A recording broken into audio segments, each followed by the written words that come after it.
Preface. This book was first released in January 2019, more than a year after its completion. I was hesitant to publish it, and even put the following sentence on its cover: "Don't read this book." In the introduction, I wrote, "You may think that the phrase 'don't read this book' is just a form of propaganda, but let me assure you that some thoughts are indeed sinful. I am being completely honest when I say that I don't want you to actually read this book. So, why did I endure the struggles of writing and spend countless days and months researching if I don't want you to read it? It is simply because my conscience, as a writer, compels me to speak out and not hide what I know. And why wouldn't I want you to read it? Because once I finished writing this book, I felt as though a heavy burden had been placed upon my shoulders, and I do not want to inflict that upon you." At that time, I believed that reading a book like this could lead to skepticism and loss of comfort, but despite my warnings, many people still chose to read it. Surprisingly, most of them were opened up to the truth and had a wake-up call, contrary to my expectations. Encouraged by this, I decided to release the book in multiple editions and even turned it into a YouTube documentary series in its original language, Arabic. And when some followers asked for an English version, I didn't hesitate to make one available as good as I can. Although, I do not have high expectations for the reception of the English version. I did this to be honest and fulfill my duty to spread the truth, for those who choose to believe it and for those who choose to reject it. This book addresses complex scientific and philosophical topics, and I did my best to present them in a simple and easy to understand manner. Despite my efforts, I still hope that no one would read it. It's a strange paradox, I myself cannot understand it. You, my dear reader, must not think that I am advocating for my own views or presenting evidence to support them. I am neutral and simply presenting the information to you. It's up to you alone, based on your convictions, to accept or reject what you read. However, if you do decide to embark on this journey, remember that the goal of the book is to encourage reason and research, to seek the truth. Please note that what you will read or watch is not just my personal opinion, but rather a compilation of many experiences and perspectives from both the East and West. I am merely guiding you and providing explanations and simplifications where I can.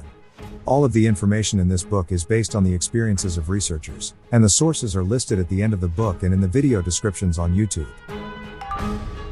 Finally, trust that reading about these difficult topics is just the beginning of your own journey.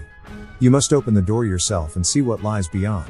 Don't believe anyone, not even me. Instead, use your own mind to guide you to the truth. I am grateful for the support of those who helped me gain a better understanding, particularly Dave Murphy and Eric Dubé.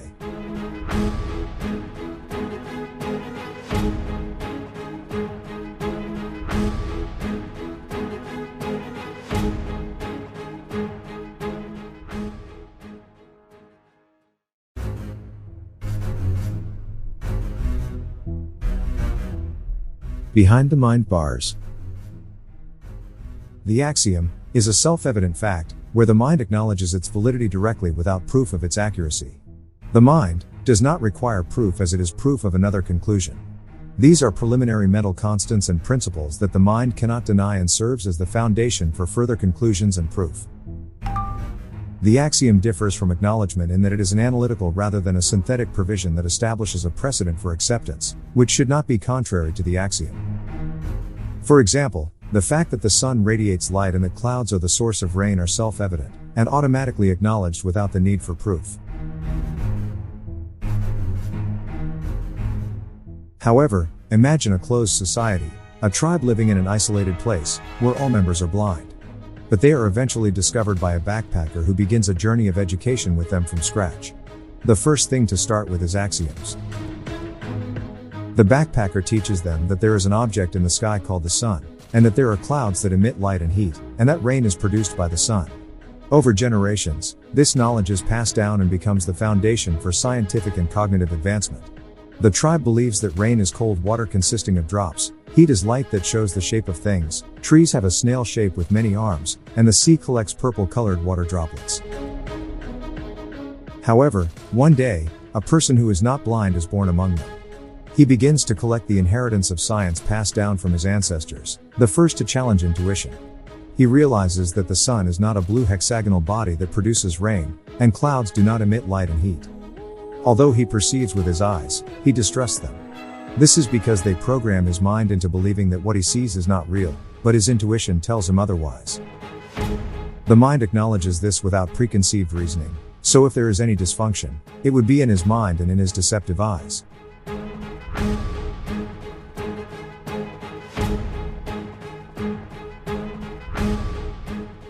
Repetition of these ideas over generations has led to this person being perceived as crazy by others, because he questions accepted axioms and speaks of superstitions. How can this madman claim that the sun is the source of heat and that clouds are the source of rain, when these ideas go against what has been passed down and believed in by generations? This hypothesis was formed in a society that was blind, lacked vision, and was not free thinking. The Proofs series was based on misguided, faithful axioms that had been repeated in people's minds from birth to death. From an early age, humans are told that the sun is a blue hexagonal body that sends us rain and the clouds are bubbles that emit light and heat. However, evidence gradually supports this hypothesis. Don't we feel the rain? Doesn't the heat from the sun sting our skin? This is the proof. In our world with three-dimensional perspectives, we are able to see that the sun emits light and heat, while clouds bring rain. But what if people decided to change the names of bananas to orange and change the name of oranges to bananas? The current generation would undoubtedly reject this idea, and future generations would be divided, with some following the new names and others holding on to the old names. Over time, the followers of the old names would decrease, and the followers of the new names would grow. Eventually, a generation would emerge where someone calls the fruit by its proper name, and those who don't would be seen as crazy. Therefore, changing consciousness and planting false ideas in people's minds takes generations.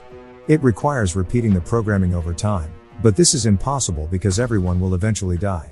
So, this plan must have a head that does not die, and that is what happened when they hid the sun. Does it look like a puzzle? Are you wondering what is this guy aiming for? Let me tell you, you're about to embark on an incredible journey of mental adventure. You're about to delve into a world of free thinking, based on truth and clear vision. But beware, this journey is not for the faint of heart. If you're brave enough to complete this book to the end, I can't guarantee that you'll remain the same person.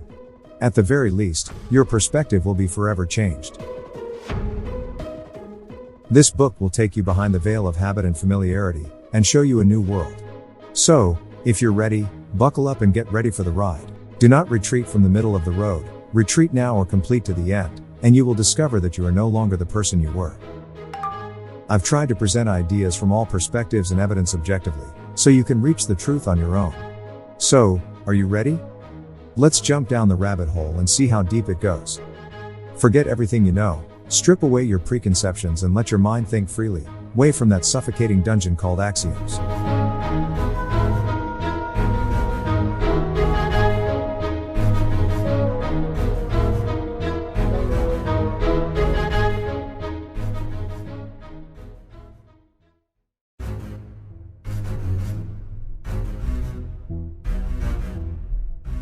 They're manipulating your mind. There is a prevalent and mistaken notion that the idea of information warfare refers only to conflicts between nations in the intelligence and military sectors. However, it extends beyond that and encompasses all levels of human activity, including politics, economics, culture, cognition, and religion.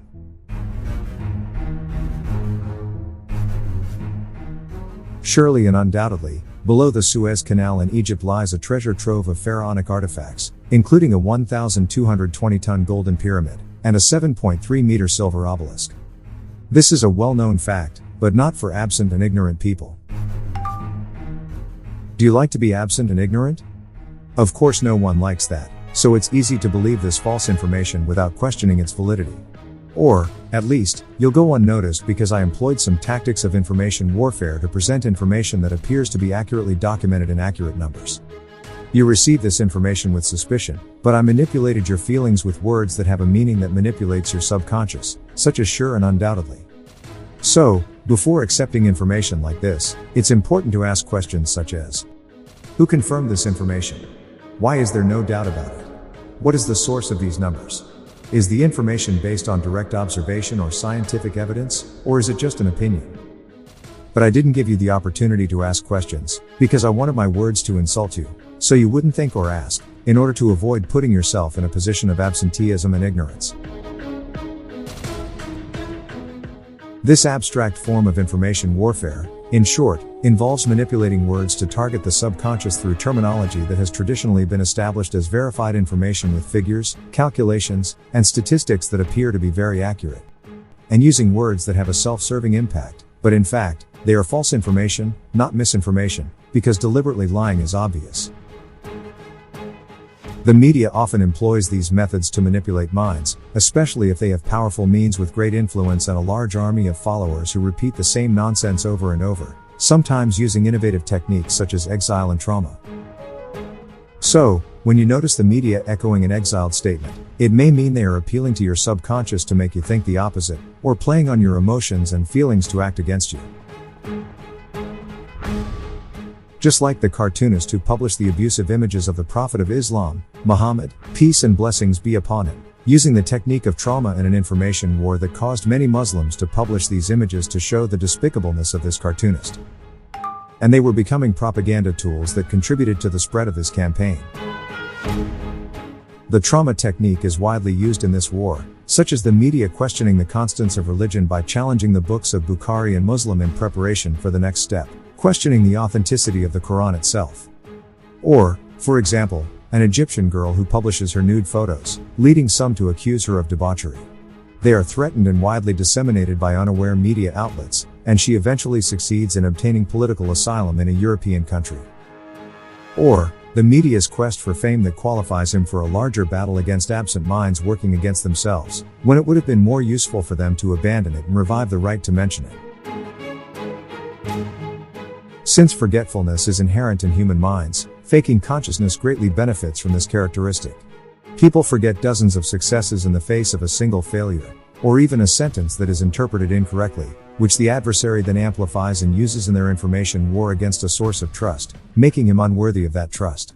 This leads to a process of dredging up the truth and its bearers for the benefit of its army of liars, wasting the reference of the right amidst the chaos. For example, a thinker is credited with saying one day that the Islamic nation must go through a birth, the birth must involve labor, and the labor must involve pain.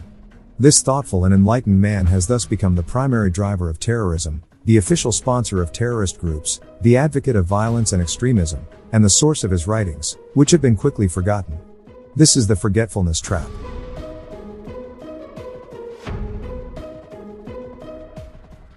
This is how consciousness and perception can be lost, replaced by ignorance, sorcery, and ideas that make a fool of us.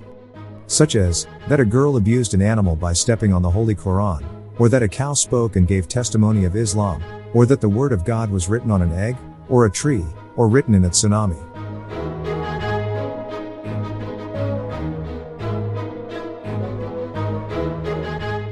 God is greater than all these things, and does not need to prove himself through such acts of foolishness. And your enemy knows this, but he deliberately takes the issue to the realm of superstition in the information war in order to move away from its true essence, and creates for himself thousands of back doors that enable him to infiltrate your mind to manipulate it. Hide from your eyes the sun in always renewed ways, and a long, tireless psychological war, while his only source of fear remains knowledge. So, don't think he'll let you have it, but he misleads you with an education process, and certificates that are nothing more than sealed papers that make man enslaved like a donkey carrying secrets without real knowledge. Don't think that they will give you the means to fight and outsmart them. Free thinking and open-mindedness are their greatest enemy. This is a clear issue, but we often do not see it because they have obscured our vision. Just as Hitler led 80 million Germans to famine and ruin during World War II, while they chanting, "Long live Hitler." On that day, the famous Nazi propaganda minister, Joseph Goebbels, said a sentence that summarized the whole matter. "Whenever I hear the word culture, I felt my gun." Are you still trying to understand what I'm aiming at? Are you still wondering what this guy wants with all this gossip? Don't rush, the whole tunnel ahead, we haven't even opened the door yet.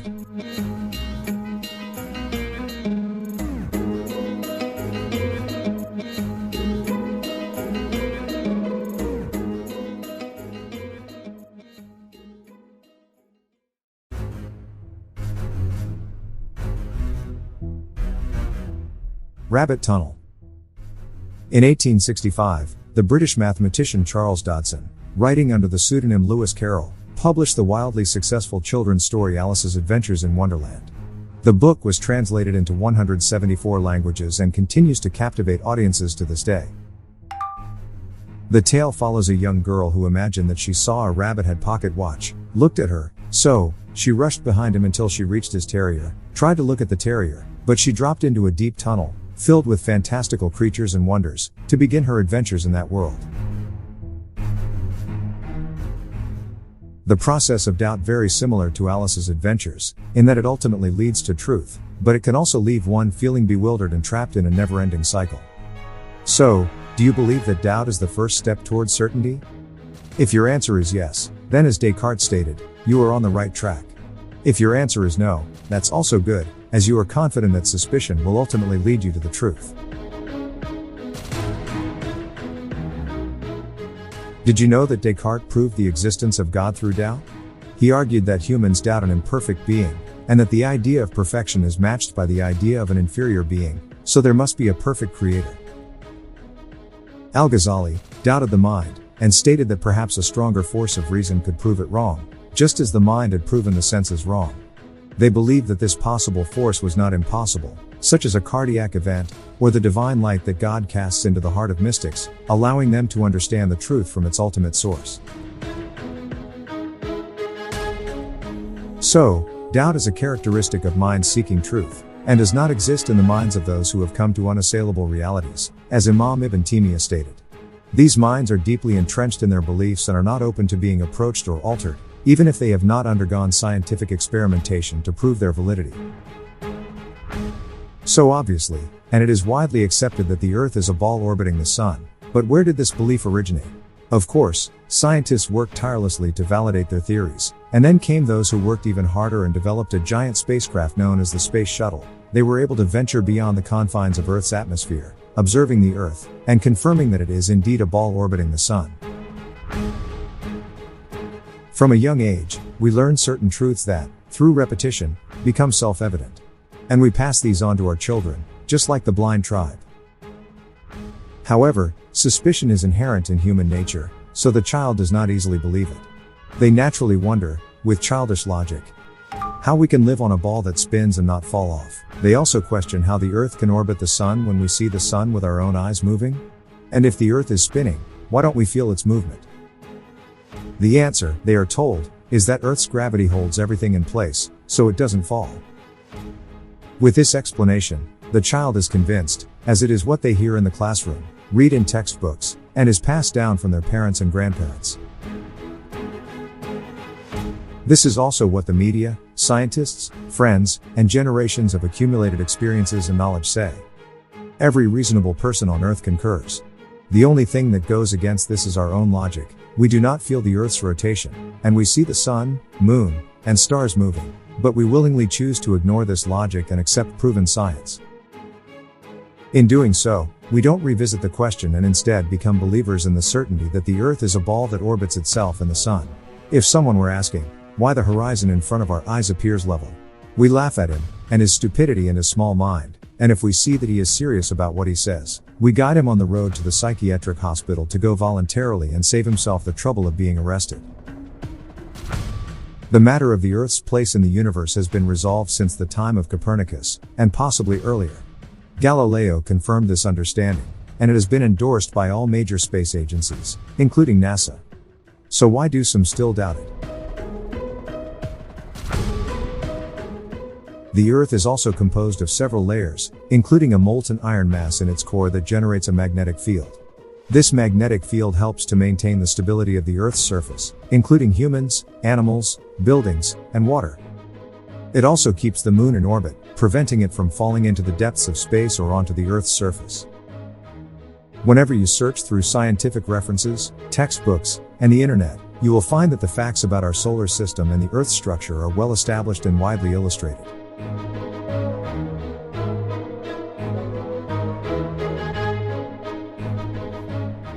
Science has made tremendous strides in our understanding of the universe, jumped us tremendous leaps, no doubt. But the question, did he jump us forward or jump back? Did he give us certain facts? or suspicious theories? In short, theory is a set of ideas and assumptions that attempt to explain a phenomenon, and the definition of a theory can vary depending on the specific phenomenon in question. For example, if we see things burning on their own, there can be a theory that interprets this as being caused by demonic forces, but we cannot prove it scientifically because we are unable to subordinate our theory to the so-called testability. So it can't be seen as a scientific theory. But a scientist might come and look at this phenomenon scientifically. His theory is that there is a group of mirrors nearby that reflect the sun's rays and increase the temperature, causing the fire to burn. He then proves his theory by measuring the temperature of the area at different times of the day and night, making comparisons based on the temperature at which objects combust, and demonstrating the correlation through mathematical equations and scientific evidence. In this way, it becomes a scientific theory. Scientific theories are also sets of beliefs, but they are subjected to repeated testing through observation and experimentation to become the most reliable, accurate, and comprehensive form of interpretation for a phenomenon or model, such as the solar system or the Big Bang. The distinction between theory and model is that a theory consists of opinions and verifiable conclusions that explain and describe a phenomenon, while a model is simply a representation or interpretation. The theories and models that scientists have proposed over the years are taught in schools and universities as established facts based on repeated testing and verification. This leads us to have a sense of confidence in their accuracy and reliability. So, does this mean that it is true? Do we use the right method of thinking to judge if it is true or false? It's the handles of doubt that we're about to grasp with inquisitive minds, pursuing truth, deviating from the conventional path and freeing ourselves from pre-programmed thoughts.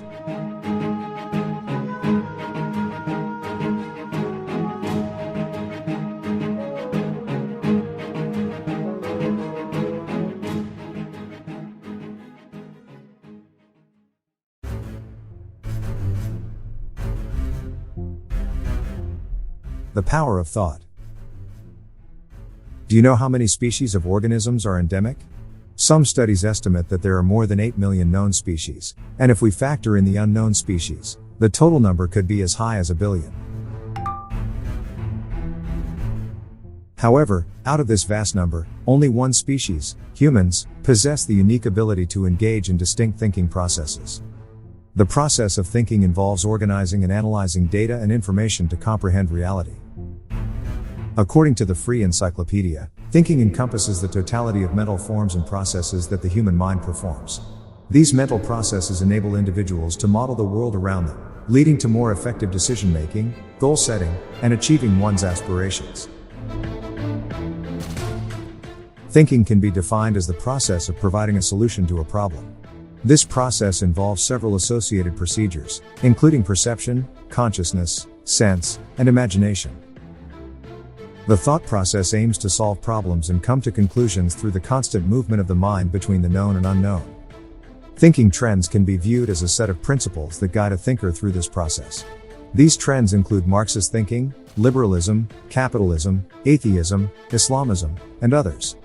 Despite their differences, the intellectual cannot escape the thinking process, as these trends intersect. For example, an Islamic intellectual cannot interpret a phenomenon without linking it back to the power of God the Creator, whereas an atheistic intellectual would attribute it to nature's power, or the laws of probability. There are different patterns of thinking, such as intuitive, critical, emotional, logical, athletic, and others, which can be grouped into 4 main types: superstitious thinking, religious thinking, scientific thinking, and philosophical thinking. For instance, the phenomenon of rain can be subject to superstitious thinking and be interpreted as the tears of invisible organisms. Religious thinking is God's will. Scientific thinking as a process of condensation and precipitation of water vapor in the atmosphere. And philosophical thinking by questioning the nature of rainwater and its role in sustaining life on Earth. It is important to note that these thinking methods can overlap. For example, religious thinking does not negate scientific thinking, and philosophical thinking can be based on hypotheses that can support scientific and religious interpretations. But, superstitious thinking is generally irrational because it relies on naive and unclear principles, leading to a failure to interpret any phenomenon successfully. However, what happens when superstitious thinking is dressed in the garb of scientific or religious thinking, and becomes mainstream, popular, and sincere?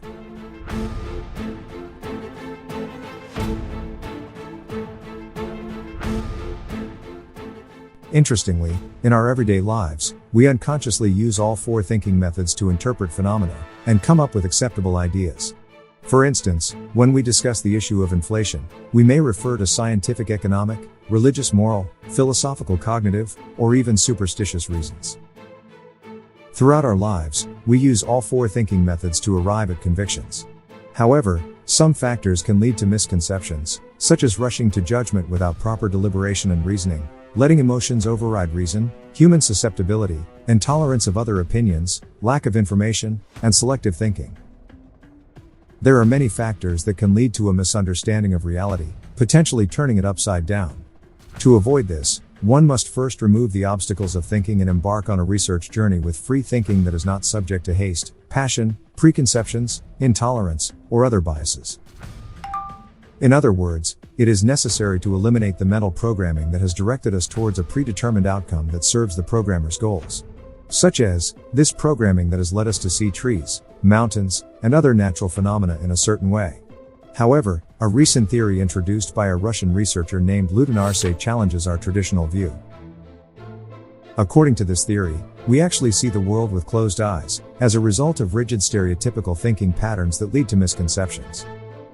From a young age, we are taught about various types of forests around the world, including tropical, temperate, and boreal forests in countries like the United States, Japan, China, Germany, Poland, Costa Rica, Australia, South America, and Africa.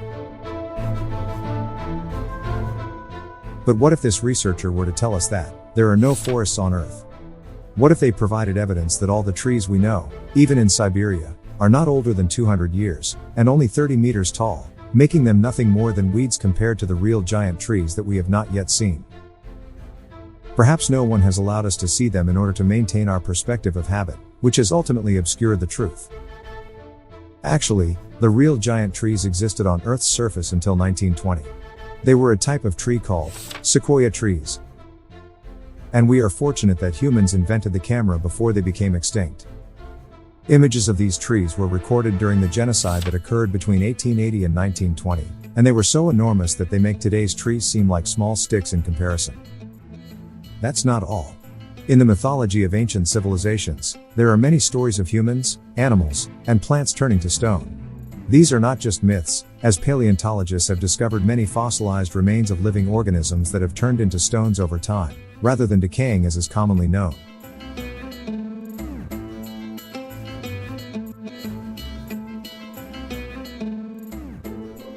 In the United States, the Petrified Forest National Park is an open museum that displays a collection of fossilized trees, although not of the sequoia variety. Instead, they are giant silica trees that surpass the sequoia in size. However, it's possible that the Petrified Forest National Park is not a museum but rather a theater, and that the trees on display were cut down and brought to this location. If someone went to the trouble of creating this theater for silica trees that had existed for thousands of years, what would be the point? The purpose is the silica trunks on display in this museum are so small that they can't even be compared to sequoia trees. It's almost as if someone wanted humans to believe that silica trees were not giants, when in fact they may have been larger than we can imagine. Let's say someone showed you a picture of a tree being trimmed with a chainsaw, and told you it was a volcanic plateau that existed more than 200 million years ago. You might think the person was crazy, and no one would believe him. But what if he showed you a picture of Devil's Tower Mountain instead? Would you believe him?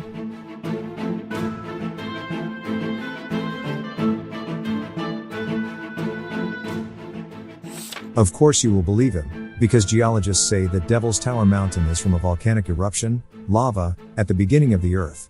However, upon closer examination, we see that the lava on the mountain is perfectly hexagonal, as if it was intelligently designed. Believing that Devil's Tower Mountain is from a volcanic eruption is like believing that a racing car was created by an explosion at the Ferrari motor plant. This is an analogy and inference made by the researcher. Now, don't lose your mind, and try to recall an image of a tree that you might have seen in your biology studies. If you examine it closely, you might realize that its internal structure is made up of hexagonal fibers. And if we were to remove the outer layers of the tree, it might look similar to Devil's Tower Mountain when viewed from above. Besides, the fibers are not adhesive, they fall freely.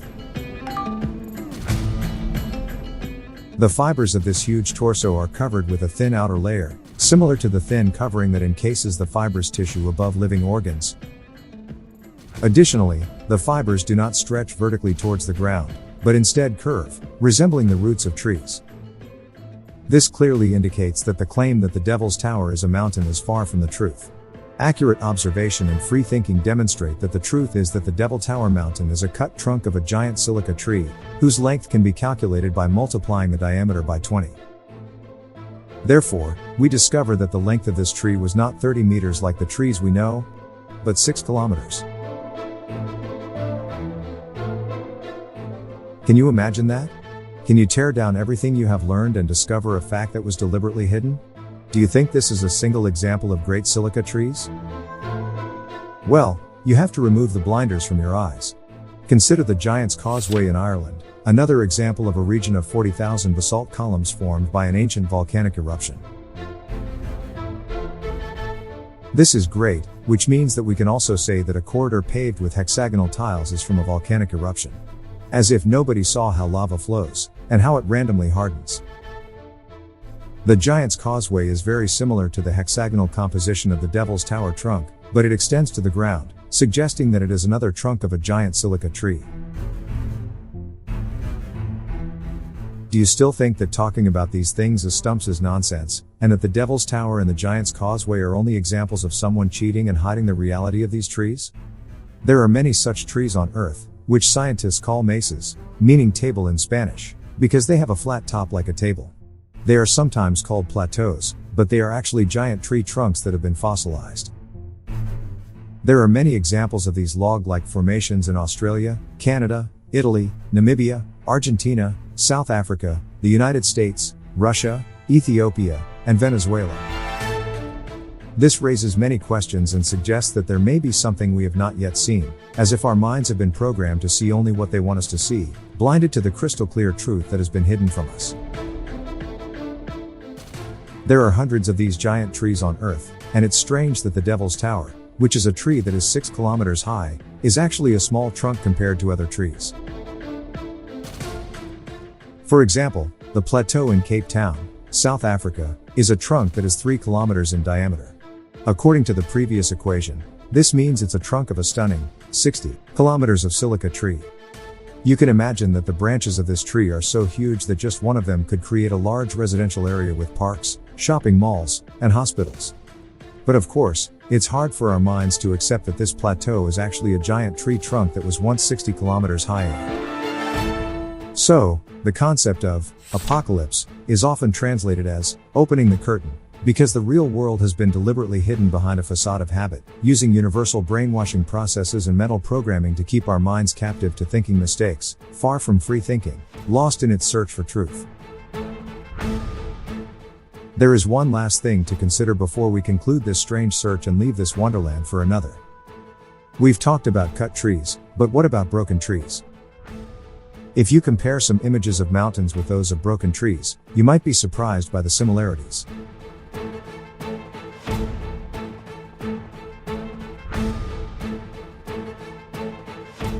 Everything you see now was once part of our Earth's ecosystem, an Earth that was even more fantastic and beautiful than James Cameron portrayed in Avatar, but some people wanted to become gods and destroy everything.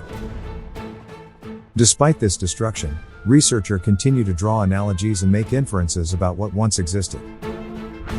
It's time to wake up and re-examine everything we've been taught in school. We need to open our eyes and minds to see the truth that has been hidden from us by those who seek to control and manipulate us. Who are these people? And why are they so intent on imprisoning our minds and restricting our thinking? And why we need to break free from the programming of our minds and engage in free and critical thinking to uncover the truth? Perhaps the answer will appear in the coming chapters.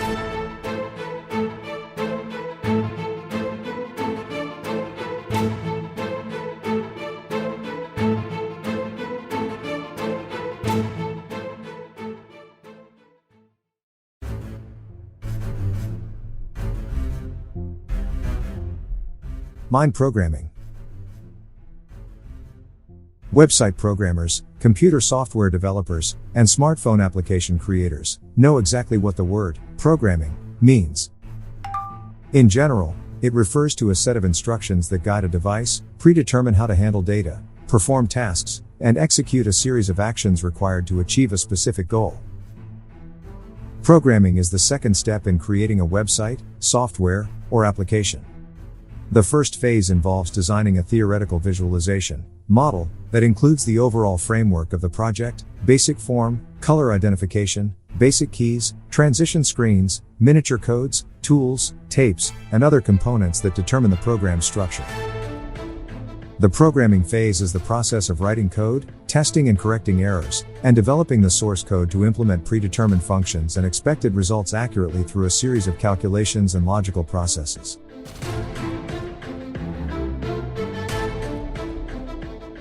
This is necessary because electronic devices do not have an independent mind. They carry out tasks and serve their purpose according to fixed steps identified by the programmer, without any attempt at innovation.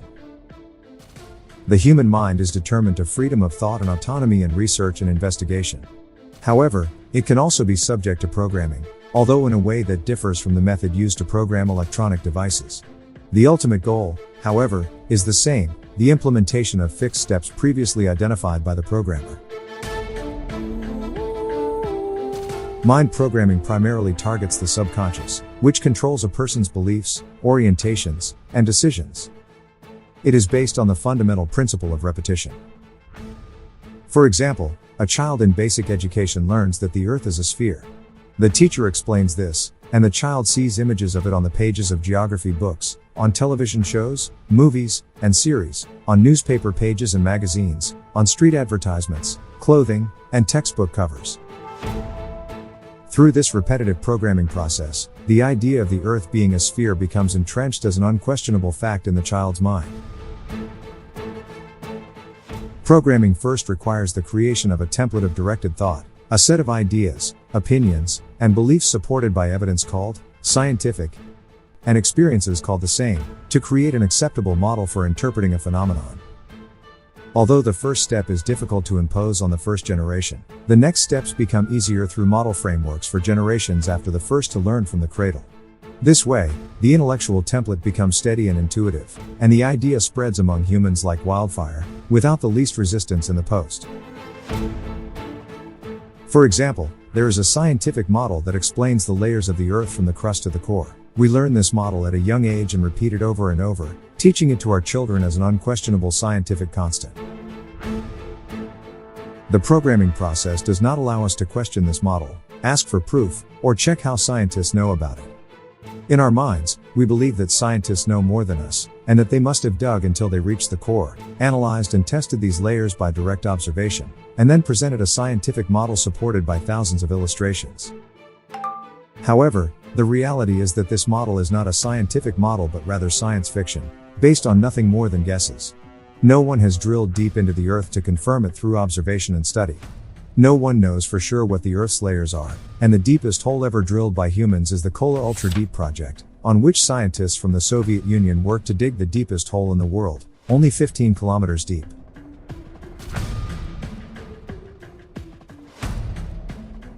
The project began in 1970, and by 1983 they had managed to dig 12 kilometers deep. For the next 10 years, they were unable to dig more than an additional 20 centimeters. So, that is all they were able to achieve, only 12 kilometers. Despite several attempts to achieve the goal, the Kola Ultra Deep project could not go more than 12 kilometers deep, and it completely stopped in 1993, announcing the largest hole ever dug by a human being. The scientists involved in the project concluded with important findings that demolish the geological theory that the Earth's layers become less porous and more coherent as we approach the center. Instead, the Soviet scientists who worked on the project discovered by direct observation that the opposite is true, and that deep layers of the Earth were more porous, allowing water to move easily in these distant depths. Although they drilled the deepest hole in the Earth and possessed direct observations and scientific data, they humbly admitted with their results published on their official website. We realized and understood how little we knew about Earth's structure.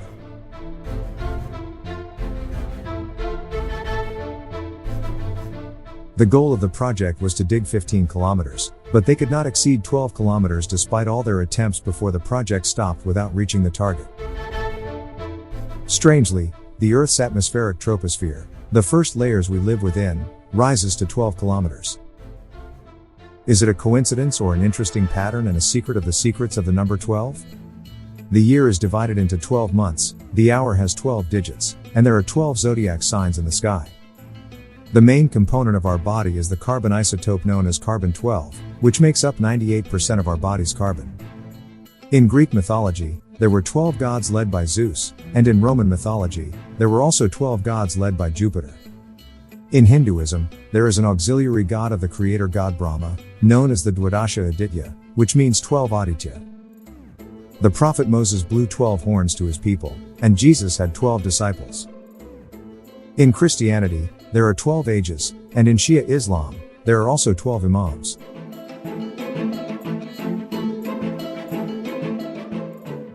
The Kola Ultra Deep Project most surprising observation was that the Earth's layers are not random, but rather neatly arranged and structured with distinct layers made up of different types of rock. Despite man's attempts, we have not been able to dig deeper than 12 kilometers, which means we have not even reached halfway through the Earth's crust. This crust only represents less than 1% of the Earth's size. And if we haven't penetrated the Earth's crust, how have we managed to define the Earth's entire structure, and study it as an established scientific model? The answer lies in a mental programming process that has prevented us from questioning our assumptions, a complex programming process that supports other processes, the most significant of which is the assumption that we live on the surface of a spherical object. However, it is worth asking the question, are we truly living on a spherical surface?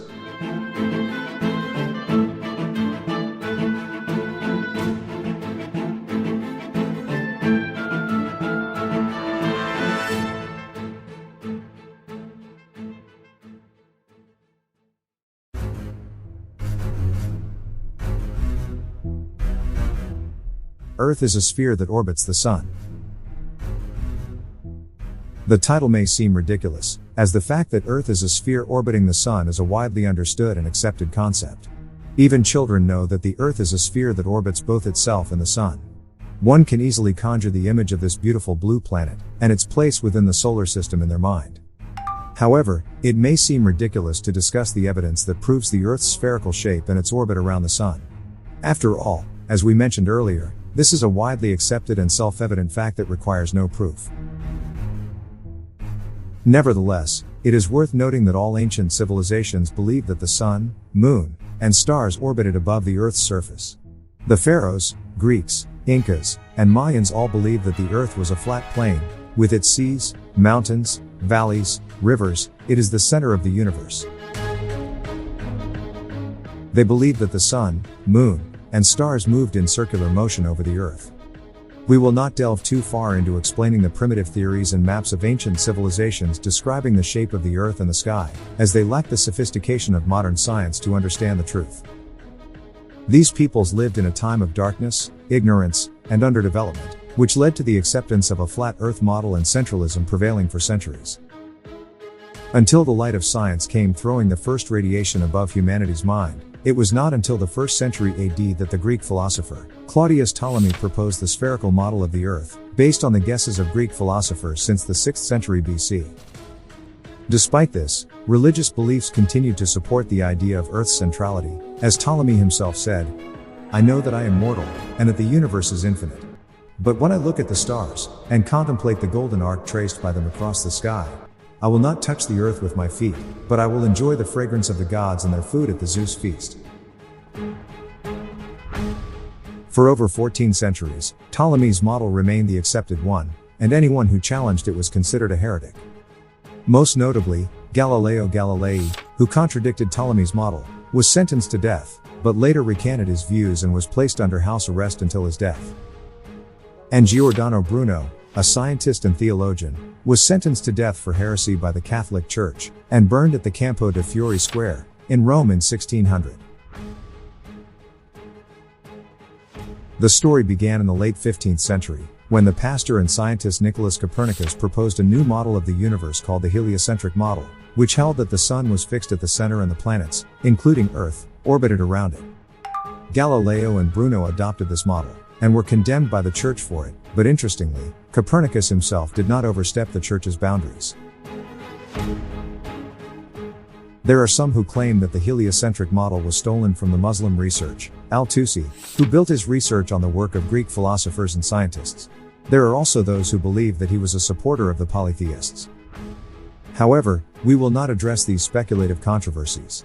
What is important is that humanity has made significant progress through scientific inquiry, leading us to understand that the Earth is a sphere orbiting the Sun, and allowing us to leave behind ancient and primitive models of the universe.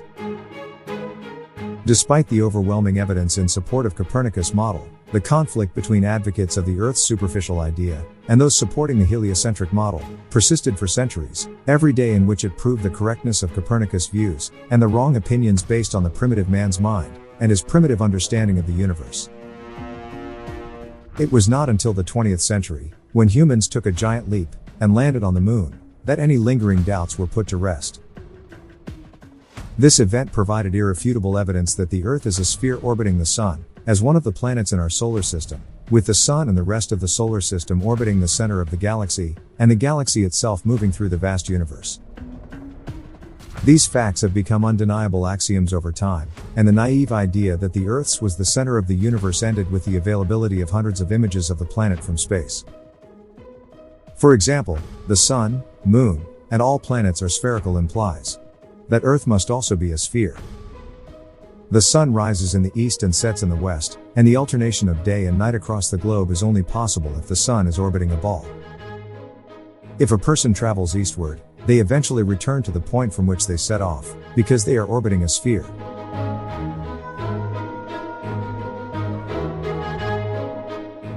The shape of stars also changes in the two hemispheres of the Earth. The stars in the northern hemisphere appear upside down in the southern hemisphere.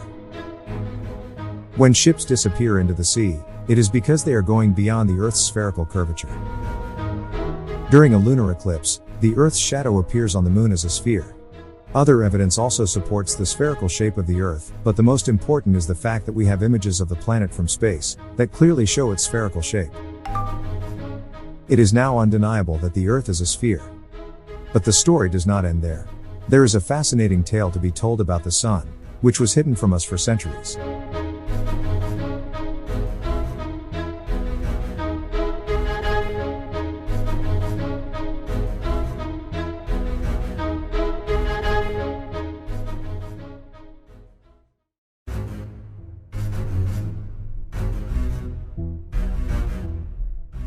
Who are we? Over the course of its existence, humanity has sought answers to fundamental questions. Who are we? Where did we come from? And what is our destiny after death? Successive generations have attempted to answer these complex questions. Myths inherited from ancient civilizations have emerged, but the torch of research was carried by scientists and philosophers in order to reach logical answers that clarify the relationship between humans and the world around them. Research has continued for centuries, ultimately leading to the modern scientific understanding that we have today. An understanding that has been able to answer the questions that have puzzled humans throughout history. In the 1940s, two main models emerged to explain how it all began. The first was the steady-state model proposed by astronomer and British mathematician Fred Hoyle. It posits an infinite universe, endless, in which matter was not created all at once, but rather exists continuously. The second model, proposed by Ukrainian physicist George Gamow, is known as the Big Bang model. It suggests that the universe originated from a tiny, incredibly dense atom that suddenly exploded 14 billion years ago, for reasons unknown. This explosion caused the universe to expand, a process that continues to this day. Initially, Hoyle believed that scientific observation would support his steady-state theory over Gamow's, which he ridiculed by dubbing the Big Bang model. However, the latter theory has ultimately been proven by scientific experiments and has gained wide acceptance. The Big Bang theory suggests that the universe began as a single atom, and the enormous energy released during the explosion created the first atoms of the elements, such as hydrogen, which then combined to form helium. This process of nuclear fusion generated large amounts of energy and light, leading to the birth of the first stars, and the eventual emergence of light in the universe. In 1965, Astronomers Arno Penzias and Robert Wilson captured the light and won the Nobel Prize in 1978 for their discovery. Despite the evidence in support of the Big Bang model, Hoyle did not believe in the theory he had cynically called the Big Bang, remained committed to his steady-state theory until his death in 2001. However, by this point, his theory lacked any credible evidence to support it. Besides proving the observations of Edwin Hubble, by monitoring galaxies and confirming their state of divergence from each other, the depiction of the remnants of cosmic radiation resulting from the explosion through the 1989 exploratory moon mission validated the discoveries of Arno Penzias and Robert Wilson. Wilson may have inadvertently revealed an important truth when he said, "Many cases when there is a fundamental change of paradigm in science, it takes a generation to accept it, and I think the world is now ready to accept the reality of the Big Bang." For centuries, generations have searched for an answer to the question, where did we come from? There are religious narratives in all civilizations, but we have proven today that we came from a great explosion.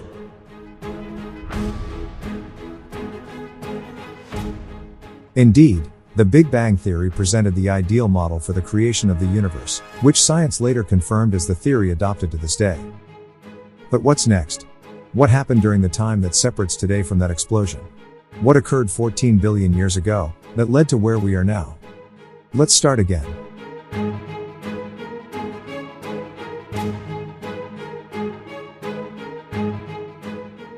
In an infinitesimal time estimated to be 1/1000th of a billionth of a second, an insignificant atom expanded to the size of an entire galaxy. It was an enormous creation, difficult to imagine, as it contained the energy of the entire universe.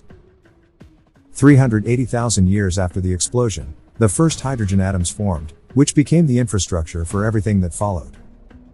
With more pressure and heat, hydrogen atoms can synthesize into other elements. This is what happened inside the newborn universe, as the gravitational force started to compress clouds of gas and dust into heat energy. At 18 million degrees Fahrenheit, hydrogen atoms merged strongly to create a new element, helium. As a result of this atomic merger, huge amounts of energy were released into space in light and heat. And so, the first stars were born, which not just the source of light and heat, but also material factories. Under the extreme pressure and enormous heat of stars, atoms merge and new elements of matter form. Hydrogen turns into helium, helium into lithium, then carbon, oxygen, nitrogen, iron. Thus, the first 15 essential elements were born. But what about heavier elements? Copper, zinc, bronze, gold, uranium, and other elements that stars do not have enough heat to make, are formed when stars begin to explode. These explosions are called supernovas, and they generate enormous energy that is sufficient to combine heavier atoms into the rest of the substances we know with the periodic schedule of elements. Over the course of 8 billion years, star factories have been in their cycle of making heavier elements, exploding stars, and rebuilding, then re-exploding as they emerge heavier elements from each generation.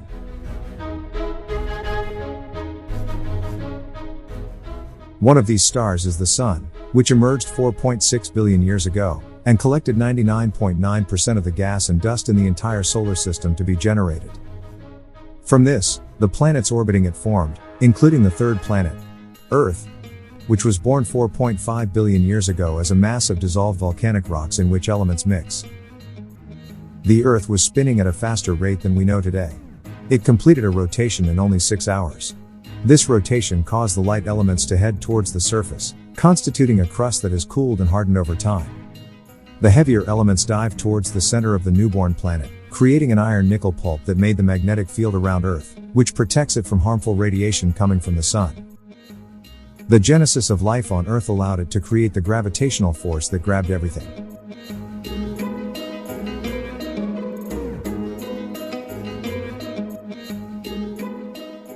But a foreign object traveling at a speed of 40,000 kilometers per hour collided with the Earth. And although the planet absorbed the colliding object, the debris from the impact continued to orbit the Earth, eventually coalescing into the beautiful silver orb that has been orbiting the sky since that day, the Moon. This collision also had a significant effect on the Earth's axis, which in turn allowed for the existence of life by creating the 4 seasons as the Earth orbits around the Sun. The Moon itself played a critical role in the development of life on Earth, as its gravitational pull slowed down the planet's rotation to create longer days and nights. The Earth was initially very hot and devoid of water, But as it cooled, water vapor in its atmosphere condensed and fell as rain, eventually forming the seas and oceans we know today. Then, 3.8 billion years ago, beneath the surface of these bodies of water, the elements of hydrogen, oxygen, carbon, and nitrogen combined to form a unique DNA that sparked the beginning of life in the form of organisms that were, and still are, central to the game: bacteria. So, we can say that the first and oldest living organism on Earth is the bacteria, that feed on sunlight, and their byproducts are oxygen, which is one of the most important elements of life. Water in the seas and oceans carried iron atoms, which combined with the new planet. However, when bacteria began their activity, feeding on light and releasing oxygen, a fundamental shift occurred. Oxygen atoms in water merged with iron atoms to form rust, iron oxide, which solidified and sank to the depths to become a source of iron for humans in the future. When there were no more iron atoms in the water to combine with oxygen, this oxygen began to escape into the Earth's atmosphere. Over the next 2 billion years, life forms in the water grew more complex. The sky turned blue, and land masses started to emerge, forming one mass named Pangaea. The air's oxygen rate became 13%, leading to the Cambrian explosion age about 550 million years ago. The first marine organisms that evolved in a series of mutations, according to the theory of evolution, only took 50 million years to give rise to the first bony fish in the seas, which are our ancestors.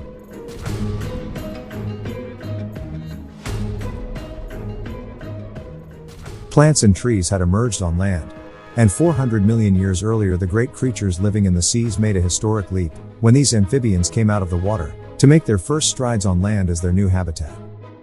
However, they could not completely break their relationship with the sea because of their eggs. Amphibian eggs are gelatinous and will dry up on land. But some of these amphibians solved the problem by developing a new form of eggs, enveloping them with a hard crust to protect the liquids and moisture inside. This led to the development of amphibians into reptiles, completely breaking the bond between these creatures and the sea, and becoming able to wander offshore to colonize the hard earth.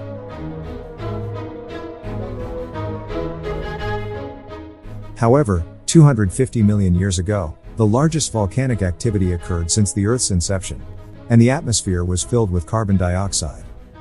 This led to the extinction of more than 70% of the species that originated in the Cambrian explosion, in an era called the Permian extinction.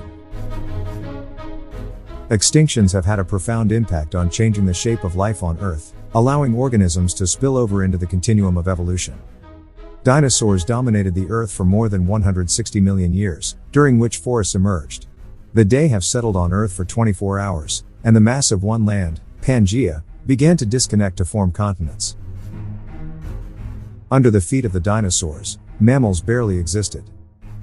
65 million years ago, a rock 6 miles wide hit the Earth and caused the extinction of every creature weighing more than 50 tons, ending the age of the dinosaurs and giving mammals the opportunity to emerge as strong on Earth.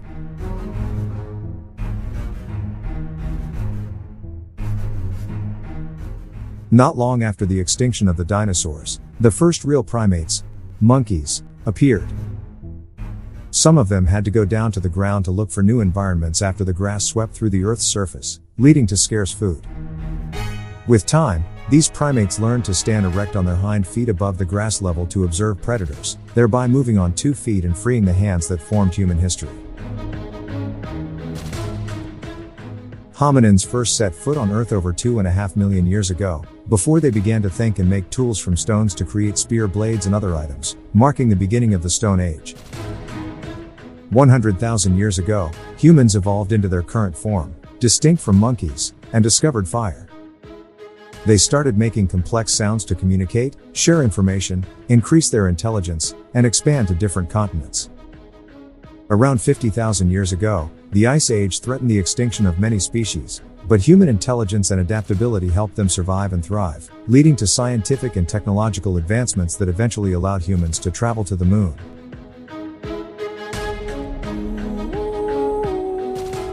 If our history began more than 14 billion years ago, how old is man in the age of the universe?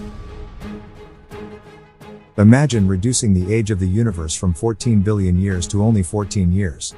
Humans would be only 3 minutes old in comparison.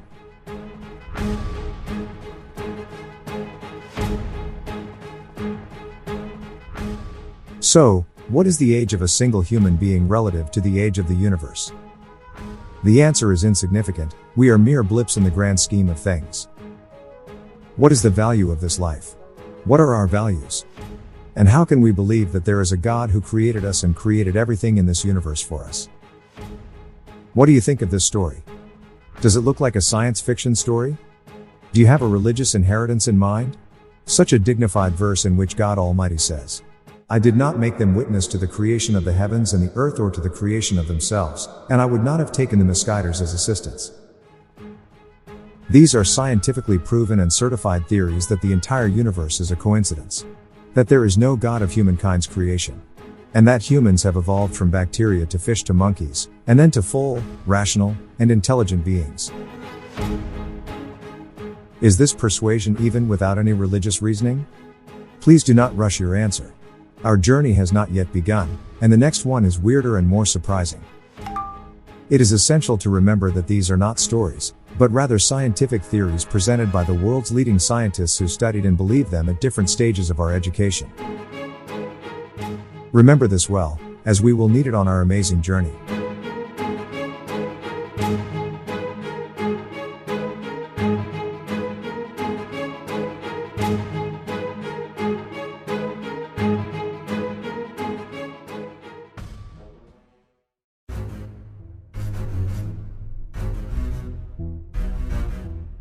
Where are we? We know who we are. We are sons of the universe who came into being by accident. Evolving from nothing to bacteria, then to bonefish, then to amphibians, then to monkeys, and finally to humans. But where are we in this vast universe? The Earth, on which we live, has a diameter of 13,000 kilometers and orbits itself at a speed of 1,600 kilometers per hour, completing one full cycle every 24 hours, giving us night and day. It orbits the Sun at a speed of 108,000 kilometers per hour in an elliptical orbit and completes a full cycle of 23.5 degrees each year, bringing about the 4 seasons. The entire solar system orbits the galaxy's axis at a speed of 950,000 kilometers per hour, completing one full cycle every 200 million years. The galaxy itself spins in the universe at a fairy speed approaching the speed of light. Let us now try to fathom the size of this universe that originated from an atomic explosion by chance, and compare our size to it. Our nearest object is the Moon, which is 4,000 kilometers from Earth, a 3-day journey that has taken dozens of astronauts, 12 of whom have walked on its surface. The diameter of the Moon is 3,500 kilometers. Our solar system's planets are smaller than Mercury, with diameters of around 5,000 kilometers. The largest planet, Jupiter, has a diameter of 150,000 kilometers. The Sun, on the other hand, is only 1.4 million kilometers in diameter and is so large that it could accommodate 100 Earth-sized planets within it. But the Sun, compared to other stars, is a small star. Sirius, for example, has a diameter of 2.5 million kilometers. Arcturus has a diameter of 36 million kilometers, Antares has a diameter of 1,250,000,000 kilometers, and Scuti is the largest known star with a diameter of 2.5 billion kilometers. There are hundreds of millions of these stars and stellar groups in our galaxy, the Milky Way, alone. If we go beyond the stars and planets around us and start looking to measure the distances between galaxies, the metric scale becomes meaningless. Another measure is that we must not lose numbers beyond our imagination capabilities. Therefore, the distances in interstellar space are measured by light. This is the distance traveled by a beam of light over a given time, as the light year is approximately 10 trillion kilometers. The diameter of our Milky Way galaxy is close to 100,000 light years, roughly 1,000 trillion kilometers 1 sextillion. Can you even count these zeros? It's crazy in itself that these distances go beyond understanding. Can you even imagine the size of the galaxy? And the size of the planet Earth in comparison? You can imagine that if we consider Earth to be the galaxy, our planet is not even the size of a grain of sand. So, what about our size as human beings?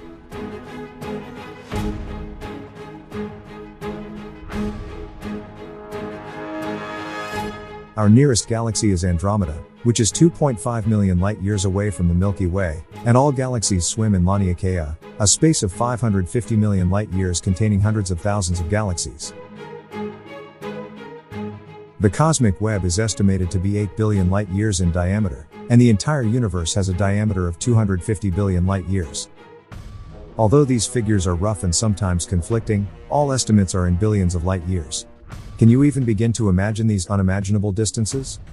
How big is the Earth in comparison to the universe? How big are you as a human being in comparison to the universe? Scientifically, we are the absolute nonsense of a vast, hostile, and perilous world. At any moment, the Earth may be wiped out by an asteroid or even a large, wayward rock in space, hit by a solar flare, swallowed by a black hole, or attacked by an army of hostile aliens, which may be advanced from us by thousands or possibly millions of years. We are very small, very trivial, surrounded by countless reasons on each side. Man has no inherent value, and life as a whole has no inherent value. And for the second time, that's what's needed to know. Why?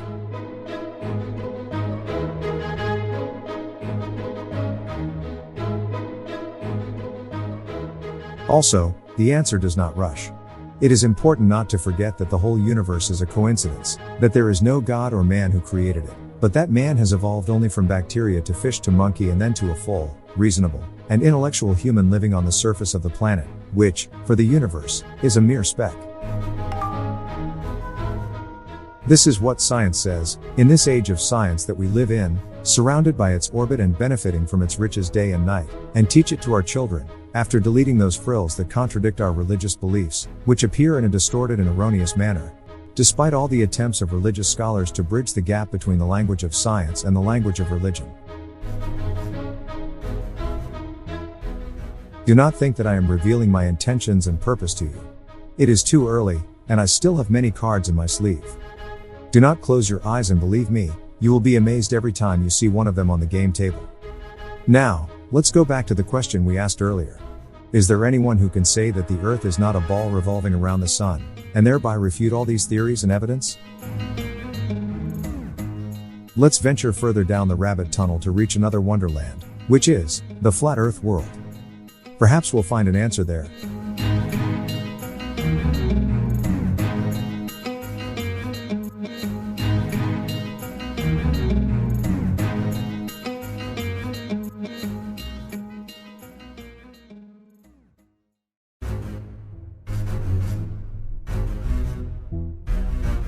The Flat Earth Society.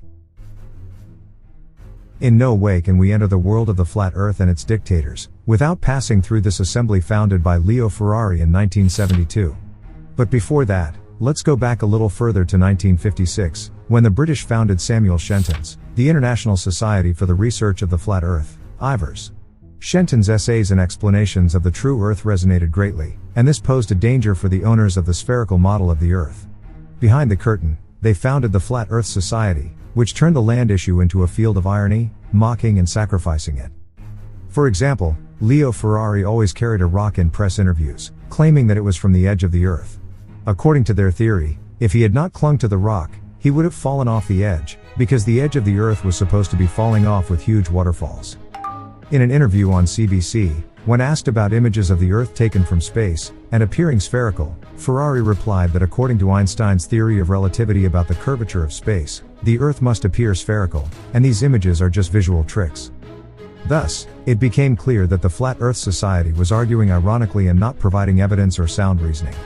They sought to prove that the Earth was flat with almost flat interpretations, reflecting their flat minds. But in IVERS, the situation was different. They provided real research and evidence that validated their theory. After Shenton's death in 1971, the Society's headquarters moved to the United States, and it was led by the American Charles Johnson, who described Ferrari, the president of the Flat Earth Society, as a false prophet who muddied the waters of truth. However, just before Johnson's death in 2001, his house was burned down, and all his research and that of Shenton was lost. Consequently, IVERS finished, and the Flat Earth Society remained as the real presence with its funny and irrational interpretations, manifested in the form of a website and an online forum. IVERS remained inactive for 3 years after Johnson's death until it was presided over by Daniel Shenton. According to the Free Encyclopedia, Shinton was once said to be the son of Samuel Shinton, but another source claimed he was not related to him. The latter opinion is likely correct, as Shinton was associated with the Flat Earth Society, which is known for promoting theories that are both absurd and easily disprovable. For instance, the society claims that Earth's gravity arises from the acceleration of the Earth's disk upwards at 9.8 meters per second, which is either a foolish mistake or a deliberate attempt to confuse people. If the Earth were to accelerate upwards, then nothing would be able to fly, and there would be numerous other observable consequences that are clearly not occurring. We will not waste any more time on these ridiculous ideas or attempt to refute them. Instead, we will address a more significant question. If the Earth is indeed a flat disk, then why have scientists and space agencies been deceiving us? What is the motive behind such a massive lie?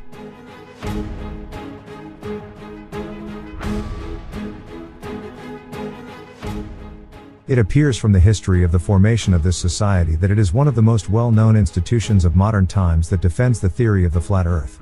However, true believers in the flat Earth model warn against it, suggesting that it is part of a conspiracy. They argue that space agencies and those who control information, politics, economics, religion, and science knew that the truth would eventually come to light, and so they created a society to promote the flat Earth model. This society offers funny and illogical explanations, making it easy for people to dismiss the idea that the Earth is flat.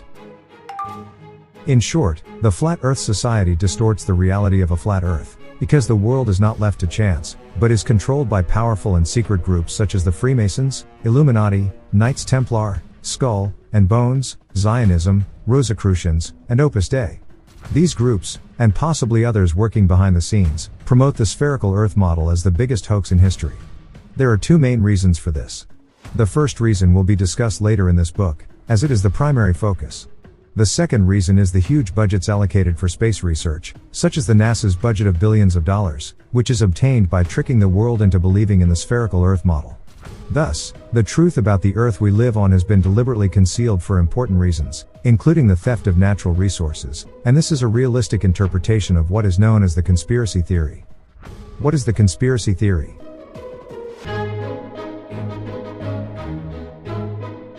Have you ever been walking down the street and suddenly slipped, falling to the ground?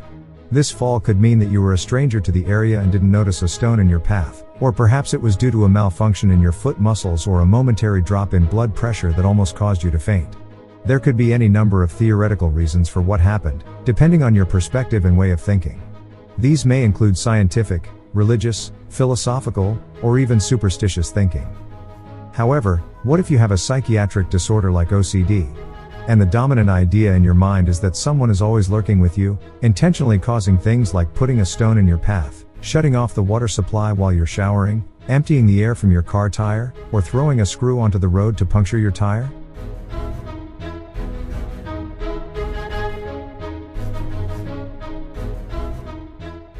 This idea of a conspiracy theory is supported by three principles, according to political scientist Michael Parkin. Nothing happens by accident. Nothing is what it looks like. Everything is connected. Those who hold to this theory believe that the elite have deliberately kept information hidden from the public, leaving us in a state of ignorance. What we are allowed to know is nothing more than a process of education without knowledge. According to researcher Dave Murphy, there are powerful groups of people who control the world, and the ordinary person is essentially a slave. They are not taught the truth, but only what they need to know to handle machines and do their jobs. The truth about what's really going on is kept from them, and this is how the controllers maintain their control. They know everything, while we know very little, and this allows them to manipulate and control us. Murphy goes on to explain that we are all slaves, and that humans have always been enslaved. We are prisoners who don't see the bars because the borders of states, which require passports for travel, are the equivalent of open prisons. We have natural rights to travel on this land, but our masters have locked us up and require us to get permission to leave. Despite being the majority, we cannot directly overthrow our masters, so they use our minds, hearts, and programming to make us work against ourselves. While this may seem like a joke or something to be laughed at, it is worth exploring further. If we delve deeper into this concept, we may experience shock and discomfort, but we may also discover truths about our world, and our place in it.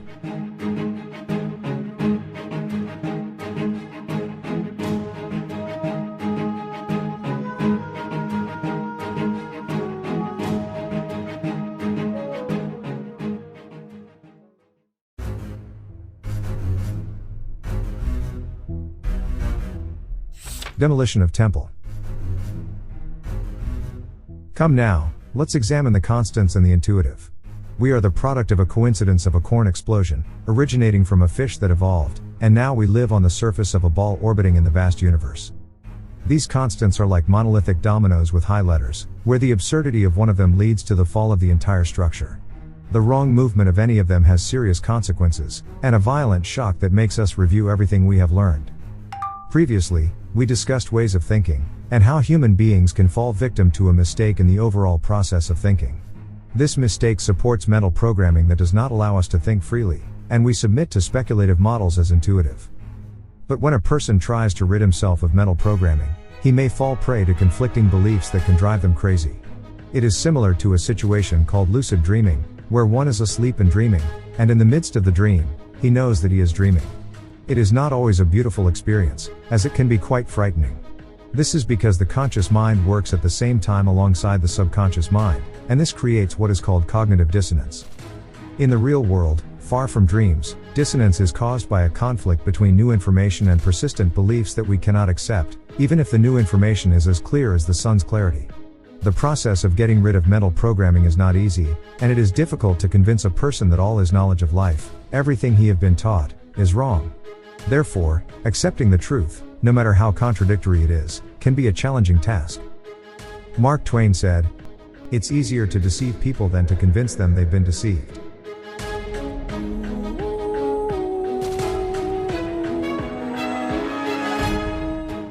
The shock of realization is like waking up from a deep sleep, and for a moment, humans are incapable of distinguishing between imagination and reality, between dream and truth. It's not easy to break free from thoughts that have taken hold in our minds since childhood, overcoming mental barriers and accepting the idea that we have been living a lie. This state of cognitive dissonance occurs when a set of information begins to strike at the foundations of our constants, beliefs, and intuitions. The mind is plagued with a conflict that it cannot escape, often denying this new information no matter how obvious it may be. The first step to getting rid of mental programming and demolishing the stifling temple of our beliefs, is to have the courage and the capacity to doubt and start asking questions, no matter how ridiculous or naive they may seem. For example, we can ask, is the Earth really a ball orbiting the Sun, as we have been told? At the outset, let us agree that religion should only be brought into the matter if it is guided, as it is above the mind, and it is not right to infer beyond reason. Muslim scholars have made a mistake by trying to interpret the verses and adapting interpretations to suit the scientific perspective, even though it sometimes indicates the opposite. The overwhelming always relates to the predominant tale, and by adapting the Quranic constant to comply with scientific suspicion, they have committed a crime of fabrication. For example, if God's almighty words, He wraps the night over the day and wraps the day over the night, is evidence of the spheres of the Earth, this is a clear falsification that twists the text to conform to the scientific proof of the Earth's spheres. In any event, we will address these matters later in an indicative process, as we have already said. For now, we have reached the stone that the builders have rejected and become the cornerstone.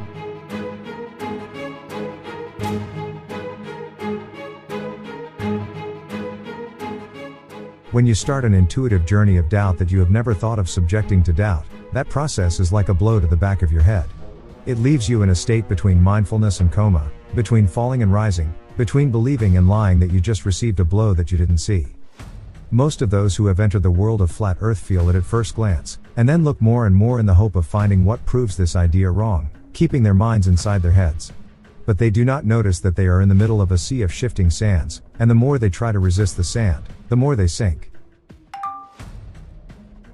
The first reaction when you hear the words, flat Earth, is a cynical, muffled laugh, which quickly turns into a high giggle. How can the Earth be flat when the sun is absent? How can the Earth be flat and we have never heard of anyone falling from its edge? Many of these satirical questions come from minds that still live in the Stone Age. Although we are in the post-space and modern era, some people still believe that the Earth is flat and not spherical. Here we wonder, why are they not among the walls of mental hospitals? Where do they get these backward ideas? How were they convinced of this falsehood? Don't their eyes tell them the truth? Then we start to look at them, publicly laughing more, or crying.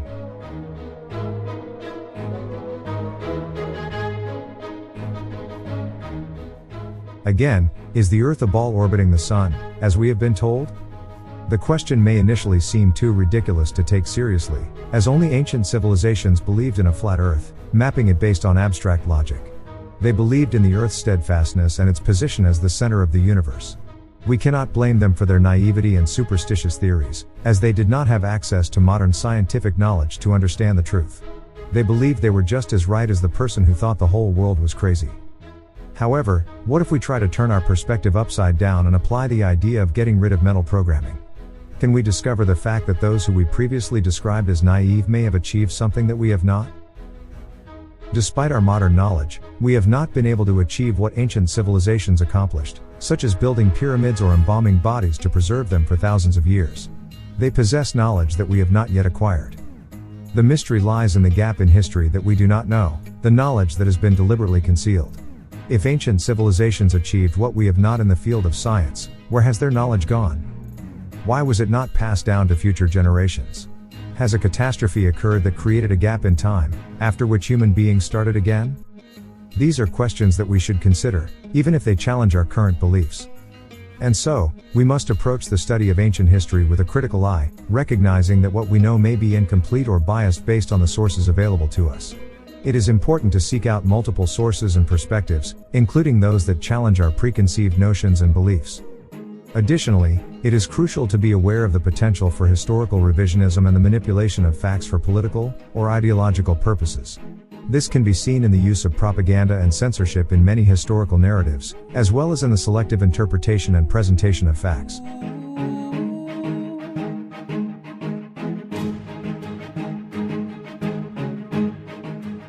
Ultimately, the pursuit of knowledge should be guided by an open-minded and objective approach, free from the constraints of any particular agenda or worldview.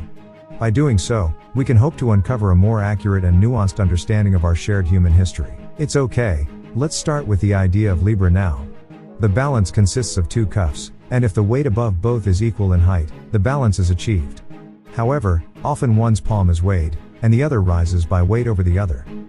The seller uses the balance to weigh and estimate the price of his goods, but he may be a thief, and the result could be an unreal weight. Knowledge can also be subject to the same example, and we can reach false and unrealistic results if the seller of such knowledge is a thief, who takes us on a journey of absenteeism and mental programming, establishing constants within our minds that serve his purpose. Therefore, free thinking is the only way to reveal the truth away from any wrong perspective. Free thinking means to build opinions on the basis of science, logic and reason, without allowing them to be influenced by authority, habit or any form of sanctioning, dogmatism, that is, the intolerance of a particular idea put forward by others without accepting the debate or producing evidence that reverses it as uncontested or unquestionable. We receive knowledge from the outside world as a whole without analyzing it into its basic elements of opinion, conclusion, and information. As a result, we may fall into incorrect thinking because we cannot differentiate between these elements. Often, we mistake opinions and conclusions for information, leading to errors in our beliefs, and we put it ourselves in the category of dogmatic. For example, we were told the Earth is a ball, and then they came back and said it is oval, and then they came back a third time and said it is a little bit flat. Now, American physicist Neil deGrasse Tyson suggests that the Earth is not only flatter, but also wider below the equator, resembling a pear fruit. So, do we live on a ball, or an egg, or a pear? And why is it different if it can be photographed by any satellite, or by the Hubble Space Telescope? Is it because satellites are not far enough to take a full picture of the planet, and that Hubble uses techniques that do not allow Earth to be photographed? Does that make sense? Or can Hubble capture images of Pluto and the fringes of the universe 14 billion light-years away, yet not capture a single image of the planet below its feet? So, are they telling us information? Or just opinions and conclusions? Or deliberate lies? Once again, free thinking is the way for truth-seeking minds to reach it. We now have two models of Earth's shape, one is a ball, and one is a flat disk. Let's weigh all important information and begin to doubt the reality of the globe of the Earth, or in a more precise sense, what are the reasons why we doubt the truth of the Earth we have known and learned since we were children? But before addressing these reasons, let's ask a question. Can you find a logical explanation for why the United Nations uses the flat Earth map as its emblem? Now, if the Earth orbits around itself and the Sun, the entire solar system orbits the axis of the galaxy, and the galaxy itself orbits in the universe. Why don't we feel any of these movements? And why doesn't the shape or rotation pattern of the stars change, even though we observe them while within a system that experiences 4 different types of motion? Additionally, if the Earth were a spinning ball, water would gather at the equator due to the assumed strong gravity that would not allow it to escape into space, as it would with any spinning ball. So why doesn't this happen with the Earth? Moreover, why do rivers flow smoothly in all directions? If gravity holds everything on the Earth's surface so that it does not fly into space, how strong is it to hold water in the oceans and stabilize it on the Earth's surface while allowing butterflies, birds, and aircraft to fly? Furthermore, why doesn't air traffic, whether for aircraft or birds, vary with the direction of the Earth's rotation? And why doesn't reversing the direction of rotation cause resistance when flying objects change direction? If the Earth and its atmosphere orbit together, every flying object should acquire the Earth's acceleration, but it will find resistance when it changes direction to reverse the Earth's rotation. Why doesn't this happen? We see birds in the sky changing direction without any difficulty. Why can't we see the curvature of the Earth? Buildings and mountains at great distances should disappear behind the spherical curve of the Earth's perimeter. Why do flights take illogical routes? If the sun is so far away and so big, why do its rays appear to come from between clouds and at certain angles? If the moon reflects the rays and heat of the sun, why do the sun and the moon sometimes appear together in the sky without being a full body? Why is the moon's light temperature lower than that of shade? Are the sun, moon, stars, and planets spherical? Is there evidence that humans have walked on the moon's surface? Did the Earth cause the eclipse, even though no one filmed this shadow of space? Are the images of planets we see real? Is there outer space? And are planets, stars, satellites, orbital stations, and space shuttles real? Be cautious. We could be heading down the rabbit hole fast.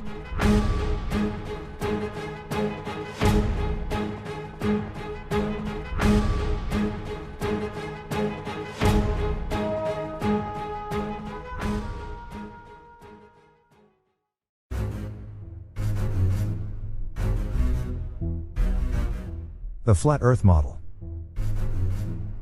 If the Earth isn't as spherical as we assume it to be, what do people who believe in a flat Earth model think the Earth looks like? Do they believe it's a simplified box, a rectangle, or a triangle? Let's try to understand their perspective on the Earth. Warning: what you're about to read might challenge your beliefs, so be prepared to let go of your preconceived notions and mental programming. Imagine this: the Earth is a circular disk, similar to a dish, with the Arctic at its center and the Antarctic continent at its edges. The Antarctic continent surrounds the entire Earth disk. Doesn't that look like the emblem of the United Nations? Let's open our minds and consider the possibility that this is the real shape of the Earth.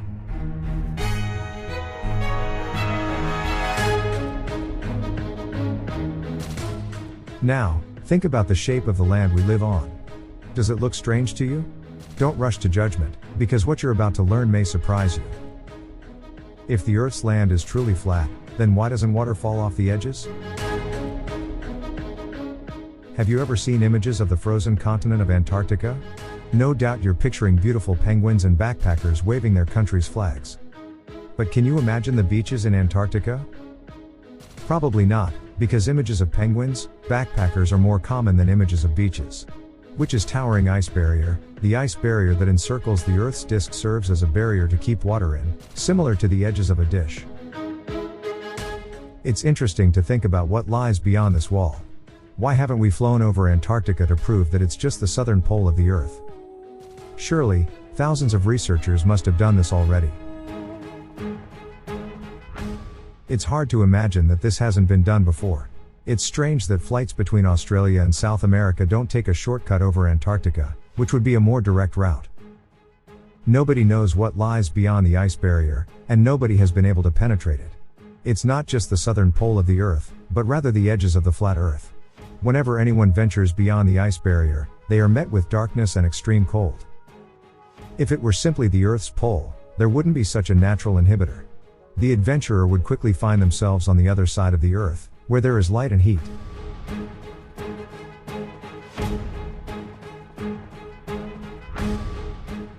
Despite this, no one has ever made it to the other side. The largest scientific missions attempted were the 4 led by Admiral Richard Byrd, which involved thousands of soldiers, planes, and ships. They discovered a large area of uninhabited land the size of North America with hot springs and mountains, which they described as the other end of the Antarctic. However, this doesn't make sense, because the other side of the Earth, based on his location, would be the Indian Ocean. This suggests that there is an entire undiscovered continent waiting to be explored. Interestingly, some people have used this same mission to support the Hollow Earth theory. After Admiral Byrd's final voyage, Antarctica was closed off by the International Antarctic Treaty, ATS, which was signed in 1959 by 8 countries claiming ownership of the continent. The treaty pledged to halt any territorial claims and to prevent anyone from entering the continent except under international supervision. Later on, most of the world's nations joined the treaty. Interestingly, both the United States and Russia conducted remarkable experiments after Admiral Byrd's expedition, launching nuclear missiles directly into the sky in a project called Fishbowl, also known as Dominic in the United States.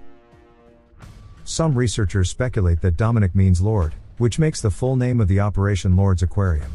According to researcher Dave Murphy, this may have been an attempt to test the edge of the dome, which Admiral Byrd may have reached.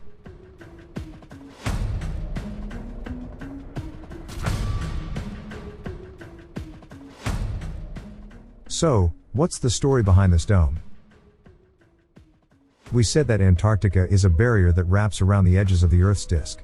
It is a mysterious world that has led some to speculate that beyond the ice, there are other lands with different suns. However, the prevailing view is that Antarctica's outer boundary is the beginning of an enormous celestial dome from which nothing can escape. This means that we live on a flat, covered disk, and nothing can pass beyond this cover. This is clearly demonstrated by the Dominic process. The images of the explosions show that the rockets did not enter space but hit a roof. It is evident from the images and video footage that the explosion occurred downwards instead of upwards, as is commonly known. Furthermore, in 2014, a group of amateurs launched a simple camera-mounted rocket called Go Fast towards the sky. When it reached an altitude of 117 kilometers, it suddenly stopped as if it had hit a ceiling, which was not solid. Returning to Antarctica, let us embark on a process of free thinking to determine whether it is the southern pole of a spherical planet or the edge of the Earth's flat disk. Apart from the above, there is an easy way to prove it: to take a journey around Antarctica and measure its entire circumference. Scientists estimate that its coastline is about 20,000 kilometers long. However, the first explorers who attempted to circumnavigate Antarctica, including Captain Cook and James Clark Ross, reported in their scientific memoirs that their journeys lasted between 3 and 4 years, during which they traveled a distance of 80,000 to 96,000 kilometers. This can only happen if Antarctica is much larger than a simple disc-shaped rim that surrounds the Earth. So, if the Earth is indeed a flat disk covered by a massive barrier, how have spacecraft been able to cross this ceiling? Is there such a thing as outer space? How do the Sun and Moon rotate? How does the succession of night and day occur, as well as sunset and sunrise? And what about the 4 seasons? What about the stars and the thousands of satellites that orbit the planet? How can all of this be a lie? And how can we overnight discard everything we have learned and known throughout our lives? However, when we realize that all of Copernicus' views also turned into scientific principles overnight, and that he did not make even a small mistake despite the lack of accurate scientific research capabilities in his era, the alarm bells are ringing in our minds. The important thing is that we have finished explaining the strange shape of the flat Earth model according to its believers. And now we are ready for even more strangeness to come.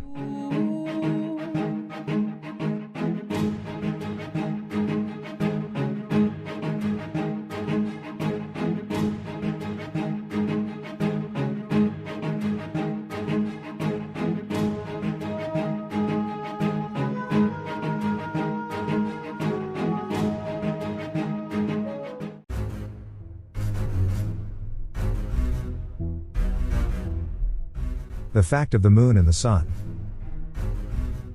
We previously stated that the Earth is a large disk or dish surrounded by a massive ice barrier that serves as a natural impediment. The adventurer who tries to venture deeper into the ice will be met with absolute darkness and coolness. As no one knows what lies behind the ice, Some have speculated that there may be other lands and suns beyond the ice, but this leads us into the vast universe and galaxies. So the prevailing view is that the end of this ice leads to an enormous planetarium covering the entire Earth. This view has been supported by the Dominic Project and the Go Faster missile experiment. However, there is other evidence that supports this view. One such clue is the phenomenon of the phantom sun, also known as the mock sun. This phenomenon occurs when another sun or two appear from the right and left of the true sun, which is a rare occurrence. The phantom sun is seen when the actual sun is over the horizon at 22 degrees, and its scientific explanation is that it is caused by a type of high cloud called cirrus clouds. These thin clouds consist of ice crystals and form the known corona around the moon, located above 5.5 kilometers. However, the cause of the phantom sun phenomenon is not due to the cirrus clouds, but rather due to the sun's reflection on the dome of the sky under certain weather conditions. While most of us have not witnessed this phenomenon firsthand, we have all seen the dome of the sky or at least glimpsed it through another phenomenon we have seen repeatedly, the rainbow. The word rainbow is derived from height and refers to the collection of colors in a specific pattern, but some have attributed a negative connotation to it, suggesting that it is associated with the devil. This interpretation disconnects the true meaning of the beautiful arc from its intended purpose. In any case, the flat Earth model implies that the Earth is a flat disk with a dome above it in which the stars rotate. According to the flat Earth model, the Sun and the Moon are two small objects of similar size that circle over the Earth's disk. They alternate in illuminating the part of the Earth's surface directly above them, resulting in successive night and day. This occurs because they are close to the Earth's surface. To better understand this concept, imagine a wall clock with a small lamp fixed above the minute's hand. When the lamp shines on the clock, the area beneath it is illuminated. The minute's hand on the clock face moves as the lamp illuminates half of the clock face every half hour. The Sun operates in the same way. It is small and close, circling the Earth's disk and illuminating half of the Earth's surface at a time while the other half is in darkness. Isn't this the same as the slogan for Kung Fu?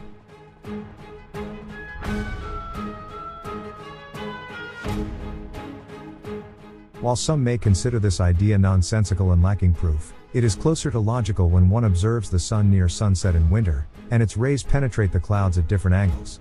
If the Sun were as large and remote as some suggest, its rays would not penetrate the clouds and create the clear angles observed with the naked eye. It is closer to logical to consider how the Earth's tilt of only 23.5 degrees leads to the significant temperature disparity between the northern and southern hemispheres. One hemisphere experiences hot temperature while the other half is much colder. If the Sun were a large object, it would have heated the entire planet, resulting in a much smaller temperature difference and less diversity in the shape of life between the two hemispheres. In addition, there is a surprising observation that favors the flat Earth model over the spherical Earth model: the speed of the Sun. Sunset and sunrise take a longer time in the northern hemisphere, while it is faster in the southern hemisphere. This is because the Sun moves slower over the northern half compared to the southern half to cover the greater distance it travels in the south while maintaining the 24-hour day period. This is also demonstrated by its movement in the Arctic during the midnight sun phenomenon. However, this observation alone is not enough evidence to prove the primitive model of a flat Earth.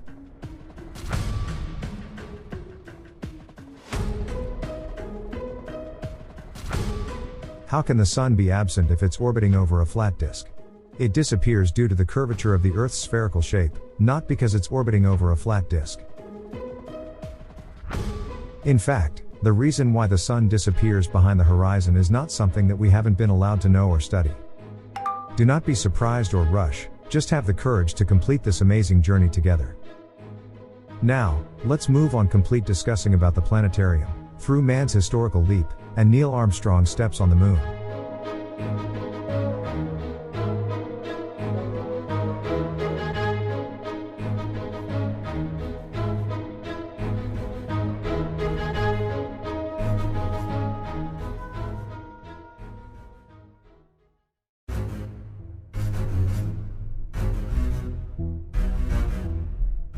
Moon landing. Have you ever seen images or video footage of a rocket launch carrying a vehicle or a space satellite? Did you notice that not all rockets climb vertically into the sky, but rise to a certain altitude and then start to deviate before disappearing from view? Did you also notice that they get rid of the fuel tank before leaving the atmosphere? Where do they get the fuel that helps them complete the long journey to orbit? You may have wondered, why don't rockets climb vertically towards the sky? We are often told that they take advantage of the Earth's rotation, which gives the rocket a boost forward. But if the Earth's rotation has such a significant impact, why doesn't it affect flights in the opposite direction of the Earth's rotation? The answer may seem unconvincing, and it's natural to wonder if we are being deceived. Are these rockets without astronauts deliberately dropped into the ocean? Or do they disappear for days and then come back as if they've returned from space? It may sound crazy, but you might have seen, or at least heard about, the Space Shuttle, Challenger. On January 28, 1986, the United States launched its second space shuttle, Challenger, on a mission to gather information on Comet Halley, but the shuttle exploded 73 seconds after launch, resulting in the tragic loss of its 7 crew members. Francis Scobie, Michael Smith, Judith Resnick, Ellison Onizuka, Gregory Jarvis, and Ronald McNair. However, recently, some researchers have claimed that 6 of them are still alive and living under their real names, working in different careers away from space.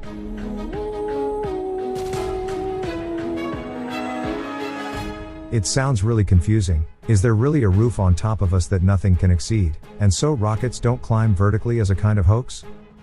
On what land did the Apollo flights land and Neil Armstrong and his comrades then step? Did they really go to the moon or did they deceive us? You may have heard the rumor that years ago, the United States committed the largest fraud in history by falsely claiming they landed on the moon. There are many pieces of evidence that support this claim, starting with the flag that appears to be fluttering on the moon despite the lack of air. There are also suspicions about wires being used to suspend the astronauts, as they appear to shine in some footage. Shadows of objects seem inconsistent, suggesting multiple light sources, and the vehicle was filmed when it landed as if the filming team had been present on the moon before it. The most surprising revelation came in March 1999, when director Patrick Murray allegedly interviewed the renowned director Stanley Kubrick. In the interview, Kubrick reportedly confessed on camera that he had filmed the fake moon landing. The interview was not released until December 2015, after Kubrick had passed away, as stated in a document signed by the interviewees. While some question the authenticity of the video, Kubrick's attention to detail and the observations on the fabrication of the moon landing process seemed convincing. Further scrutiny of the moon landing footage revealed more details. Even Buzz Aldrin, who was part of the Apollo 11 mission that supposedly landed the first human on the moon, admitted, "It's time to acknowledge that the Apollo 11 mission was theatrically staged, with nothing being real."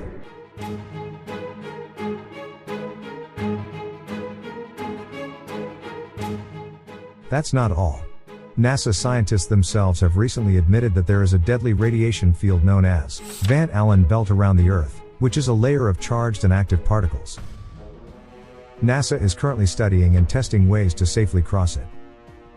One NASA engineer, Kelly Smith, says, "If we move away from Earth, we have to go through the Van Allen belt, an area of hazardous radiation, and such radiation can damage the driving systems, computers, and other electronics on board.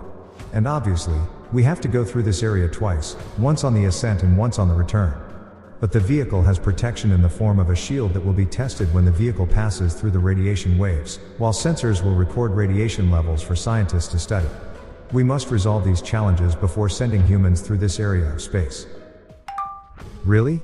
Didn't they cross it in the 1960s? Didn't they claim to be on the moon?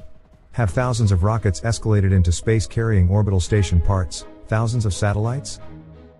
Hey, did you say satellites? Is it the other way around, not real? Did you know that the idea of satellites was created by the science fiction writer Arthur C. Clarke? And shortly after he wrote about it, NASA claimed to have sent a satellite into space? Although thousands orbit the Earth at an altitude of more than 30,000 kilometers, we have never heard of a satellite damaged by a meteorite or meteorite collision, even though these satellites are in the path of many of them. Besides, no one could shoot them from Earth, although they could easily be captured through high-resolution cameras when facing the moon during a full moon, just like we see migratory birds at night. But the fact is that all the images we see of satellites are computer-generated CGI images. How do satellites withstand the temperatures in the thermosphere? Despite NASA's claim that they reach 2000 degrees, while materials made of the moon fuse at much lower temperatures.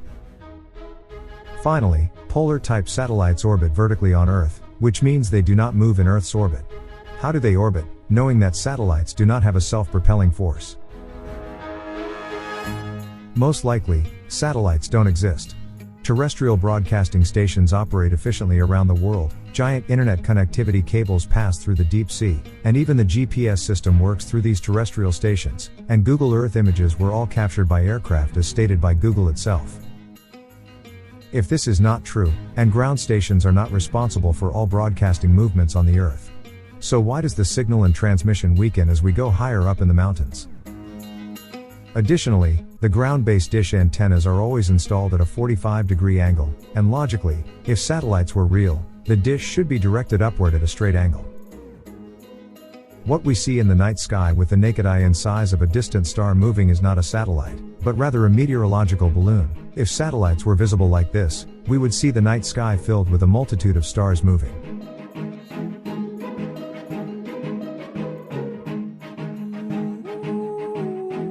If we claim to have seen many images and videos of astronauts inside orbital stations floating in the air, and others working outside it, is this also a hoax?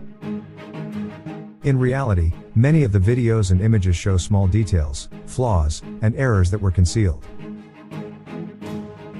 For example, the effects of zero gravity inside the G0 plane can be easily replicated when the plane is in free fall, and scenes filmed in water basins can create a simulated zero gravity effect.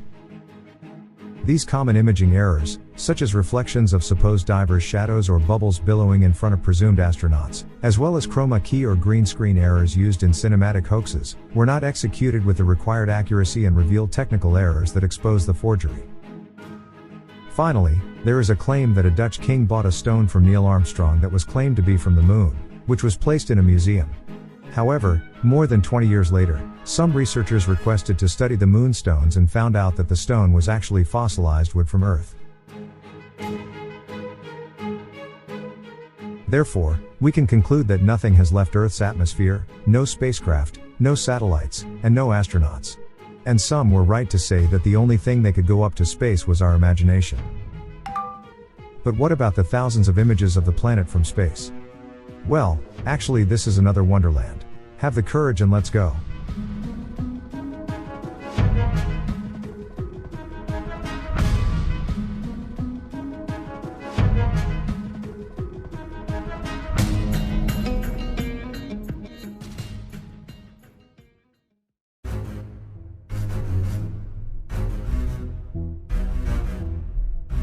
Photoshop and Earth curvature. For centuries, the conflict between supporters of the flat Earth model, claiming centrality of the universe, and supporters of the spherical model with the centrality of the Sun, did not abate. It continued until the Americans claimed to have ascended the moon and filmed the Earth from space, supposedly ending the debate. However, some have not stopped spreading falsehoods and defending the flat Earth model. They have become the center of ridicule, making their beliefs a laughingstock for those who trust NASA's scientific findings. As a result, many have abandoned their belief in a flat Earth, but some still vehemently oppose the spherical model of the Earth. They claim it to be the greatest misinformation in human history, but their voices have been marginalized by the media controlled by the elite, preventing widespread dissemination of their views. After all, NASA now has images of the Earth from space, which can silence anyone who questions the Earth's spherical shape, right? The reality, however, is that there is not a single authentic image of the planet Earth from space. Don't be amazed, as all the images you see of the globe are CGI images, manipulated, painted, and photoshopped. Even NASA admits to this without shame, as NASA worker Rob Simon states, "It's Photoshop, but Earth has to be." On the other hand, you can verify that there is not a single genuine picture of the Earth. If someone sends you a photo of a professional wrestler claiming it's their own, how can you confirm if it's real or fake? If the person is a liar, they could have simply brought a picture of a wrestler and pasted his own head onto it to make it seem like he is that person.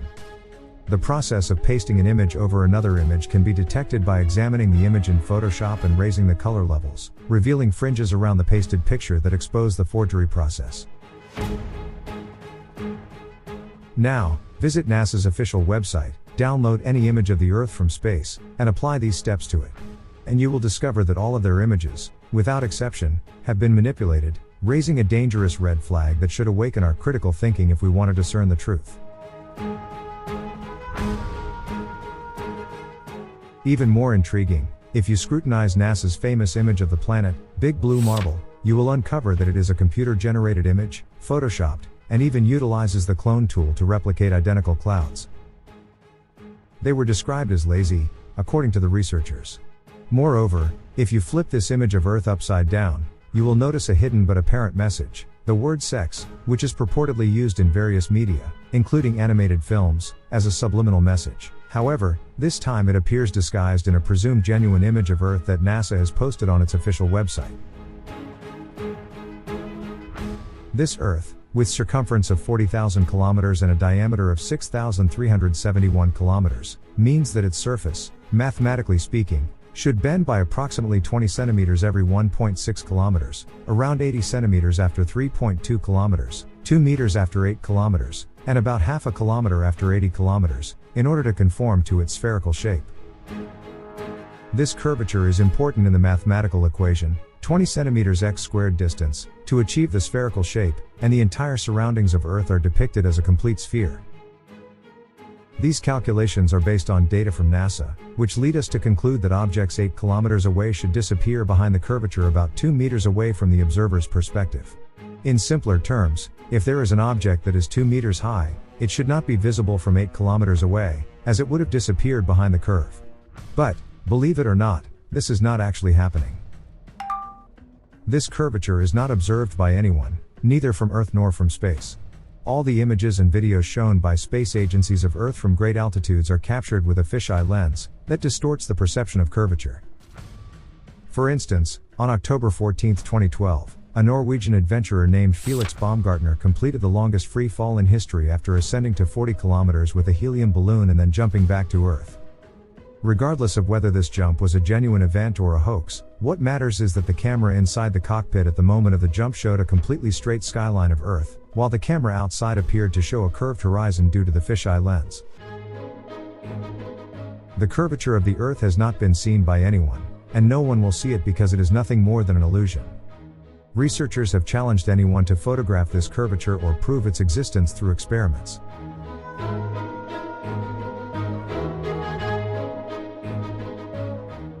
This prompted researcher Stephen Hawking to conduct and document a scientific experiment using a laser beam to prove that the Earth is curved. He proceeded from the hypothesis that if a laser beam source is installed at a height of half a meter, at a certain distance from that source, the beam could be captured to find that it recorded a higher altitude. As the beam is straight, monitoring it would reveal a bend with the ground after a certain distance from its source. Indeed, Hawking and his team were able to demonstrate through experimentation that the beam recorded a height, and thus the ground was curved. However, skeptical minds seeking the truth cannot accept such an important experiment without repeating it to confirm it, as doubts may arise. Hawking installed the laser source at 82 centimeters on the shore of Balaton Lake, Hungary, and then set off with his boat 3 miles away, only to discover that the beam recorded an altitude of 182 centimeters. This result seems illogical when referring to NASA's calculations about the Earth's spherical curvature. According to those calculations, the beam should have registered a height of 4 meters and 87 centimeters, not just 182 centimeters. The researchers repeated the experiment, but this time they placed the laser source at 48 centimeters and traveled 3 kilometers away with their boat. Surprisingly, the beam did not record any height, indicating that the surface of the lake was perfectly level and did not bend with the alleged spherical curvature.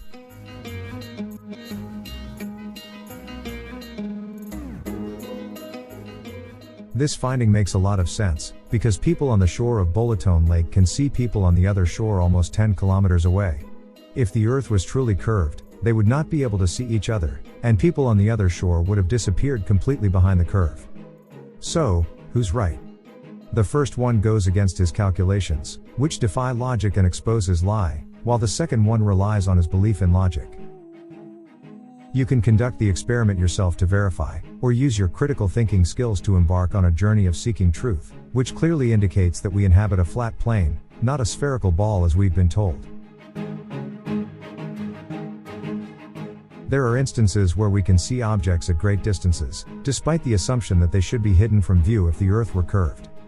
For instance, the Statue of Liberty is a 100-meter statue, yet it can be seen from a distance of nearly 96 kilometers, even though it should be obscured by the 600-meter curvature of a spherical Earth. Lighthouses provide compelling evidence in this regard. The Dunkirk Lighthouse in southern France stands 59 meters tall and can be seen from 45 kilometers away, despite the fact that it should vanish behind the curve at 57 meters. Similarly, the Port Said Lighthouse in Egypt, which stands at 56 meters, is visible from a distance of 93 kilometers, while it should have disappeared behind the supposed 665-meter curvature. The lighthouse on the English island of Wight, measuring 54 meters in height, is visible from 67 kilometers away, despite the expectation that it should disappear behind the curve by about 300 meters. Furthermore, the base of this island forms a straight line that spans 35 kilometers in width, whereas it should curve downward on both sides to conform to the spherical curvature of the Earth, resulting in a width of only 24 meters. However, all measurements indicate that the surface of the water remains perfectly level at the base of the island. Similar observations can be made at the North Wales Beach Lake, which can be seen from a distance of 80 kilometers from a plateau near the port of Douglas on the Isle of Man. The other side of the lake appears perfectly level, despite the expectation of a downward curvature of 126 meters. Finally, a man was able to capture a photograph of the city of Chicago from the other side of Michigan Lake, despite claims by the media that it was merely a mirage of the city. However, such rare weather conditions necessary for a mirage are not consistent with the fact that many others have captured the same scene at different times and under different weather conditions. The truth is that they were not capturing a mirage, but rather looking across a flat surface. These are just a few examples among many that challenge the conventional understanding of the Earth's shape. But, let's travel back to 1800, where a rather famous experiment called the Bedford Level Experiment took place. An astronomer named Samuel Rowbottom went to the Bedford Channel, a water channel located in Britain that is 10 kilometers long in a straight line, and set up a telescope 20 centimeters from the surface of the canal.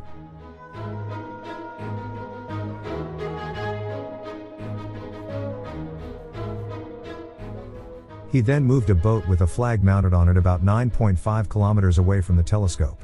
The result was that Rowbottom, through his telescope, saw the boat and the banner throughout this distance, which, according to the spherical curvature of the Earth, does not make sense. Rowbottom should have seen the boat disappear behind the curve by about 5 meters. If the Earth was a ball, the water in the canal should have bent to follow this curvature in order to maintain a consistent level. Why didn't the water in the canal bend and disappear from the observer's view? Why doesn't the water in Siberia's Lake Baikal form a hump when it freezes in winter, becoming the flattest place on Earth with a length of over 600 kilometers and a width of 79 kilometers? According to the spherical curvature, the ice should bulge from the middle by about 32 meters. So why doesn't that happen? Why do we always see water in seas and lakes at the surface level?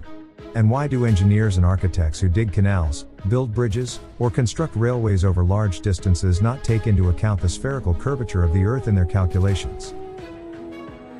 The Verrazano Narrows Bridge is perhaps the only bridge for which engineers took the curvature of the Earth into account during its construction.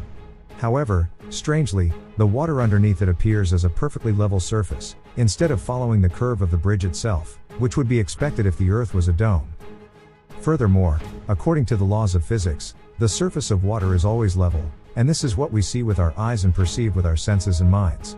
However, if the Earth is truly spherical, this law would need to be broken, as the water would need to form a curved surface, which is not observed in reality. In Bolivia, there is an area called Salar de Uyuni, which is a salt flat of over 10,500 square meters. When it rains, the salt flat does not form puddles of water, but rather becomes an ideal large level mirror, whereas it would be expected to form a convex mirror to follow the curvature of the land, which is surprising. In a 2003 study conducted by the Geography Department of Texas American University, it was established that Texas is a flat land, more than a pie, extending over a distance of more than 640 kilometers. This is not an exaggeration or a humorous analogy, but rather a surface-level terrain that had to be bent from one end to the other by 32 kilometers. So, where is the Earth's curvature? Is it what we see from aircraft windows? In fact, the belief that what we see from aircraft windows is the curvature of the Earth's skyline is false. The glass on aircraft windows is curved to fit into the fuselage, which creates a distorted view. The claim that ships disappear into the sea from the bottom up due to the curvature of the Earth is also false. This would mean that we could see the curvature with our eyes only 5 kilometers away, where vessels disappear. However, as Neil deGrasse Tyson has pointed out, we cannot see the curvature even from the height of an airplane because the Earth is so big. If you observe a ship disappearing beyond the sea skyline, you can use a powerful telescope or a camera with high zoom power to see that the ship has not disappeared and is back in your line of sight. But the dilemma arises when the ship inevitably disappears beyond what can be seen with any high zoom lens device. Does this mean that it has disappeared behind the curvature of the Earth? In fact, the reason is the same as the reason for the absence of the sun and the moon, a wonderful reason that many have never thought of before, but to seek the traveler to that new wonderland. We need a plane.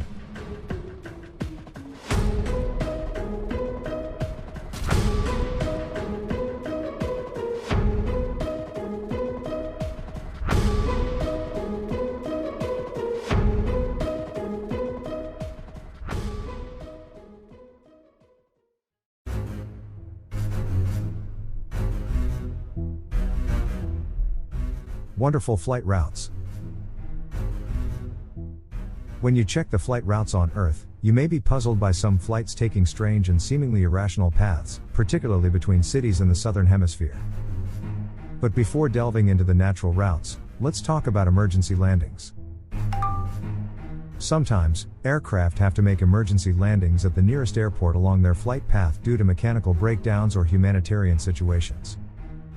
For example, there was a Chinese Airlines flight in November 2015 that departed from Taiwan to Los Angeles, but one of the passengers went into labor and gave birth to a baby girl at 30,000 feet, as reported by the Daily Mail. The aircraft had to make an emergency landing to ensure that the mother could reach the nearest well-equipped hospital. So far, this is not unusual. However, when we examine the flight path of this particular flight, we find that it would have made more sense for the emergency landing to be in either Japan or the Hawaiian Islands, as they have sophisticated hospitals along the plane's path. Instead, the plane made an emergency landing in Alaska, which is not on the direct flight path and seems illogical. It's like a flight departing from Sana'a, Yemen, to Marrakesh, Morocco, but making an emergency landing in Baghdad. The flight originated from Taiwan and flew over the Pacific Ocean in a straight line towards Los Angeles. However, when it had to land, it ended up in Alaska, which was not in its intended flight path. This path may seem absurd and beyond the limits of logic on a globe Earth map. However, what's astonishing is that this flight path actually makes sense on a flat Earth map, with Alaska falling completely within the course of the plane. Does this imply that the plane was not flying over a spherical Earth as commonly claimed, but over flat terrain? Another similar flight was between Hong Kong and Los Angeles, where an aircraft also made an emergency landing in Alaska instead of the Hawaiian Islands due to a malfunction. Similarly, a Qatar Airways flight departing from Doha en route to Chicago had to land when a passenger was poisoned. Can you guess where it landed? Logically, they can land in Egypt, Tunisia, or Spain. They understand the course of the plane, but the fact is that the plane landed strangely at the Moscow airport, which is very far from its intended course according to the globe map of the Earth. However, on the flat Earth map, the landing in Moscow makes sense. Regular flights also take seemingly unreasonable routes on the globe map, but they make more sense if the Earth is flat, especially flights in the southern hemisphere. For example, the flight from Johannesburg, South Africa, to Santiago, Chile, is supposed to take 12 hours on a straight line, but instead, the plane heads to Senegal for refueling, and then completes the journey to Chile, resulting in a 19-hour flight. This flight path seems absurd on the spherical Earth map, but on the flat Earth map, it makes more sense. Similarly, a flight from Johannesburg to Sao Paulo, Brazil, which is supposed to take 10 hours, takes an absurd path to the north, stopping for refueling in London, resulting in a 24-hour flight. Another example is the flight from Santiago, Chile, to Sydney, Australia, which instead of taking a straight path over the Pacific Ocean for a 15-hour flight, heads north and stops for refueling in Los Angeles, resulting in a 27-hour flight. Similarly, a flight from Johannesburg to Perth, Australia, which is supposed to be an 11-hour straight flight, takes a detour north and stops for refueling in Dubai, Hong Kong, or Malaysia, resulting in an 18-hour flight.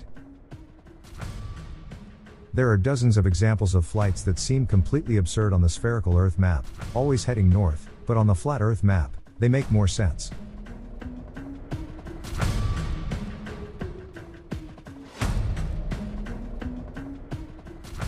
So, are planes flying over a spinning ball or above a fixed flat surface? Finally, if the Earth really is a spinning ball, the distance that the plane travels must vary when it flies in the direction of the Earth's rotation movement and when it flies in the opposite direction.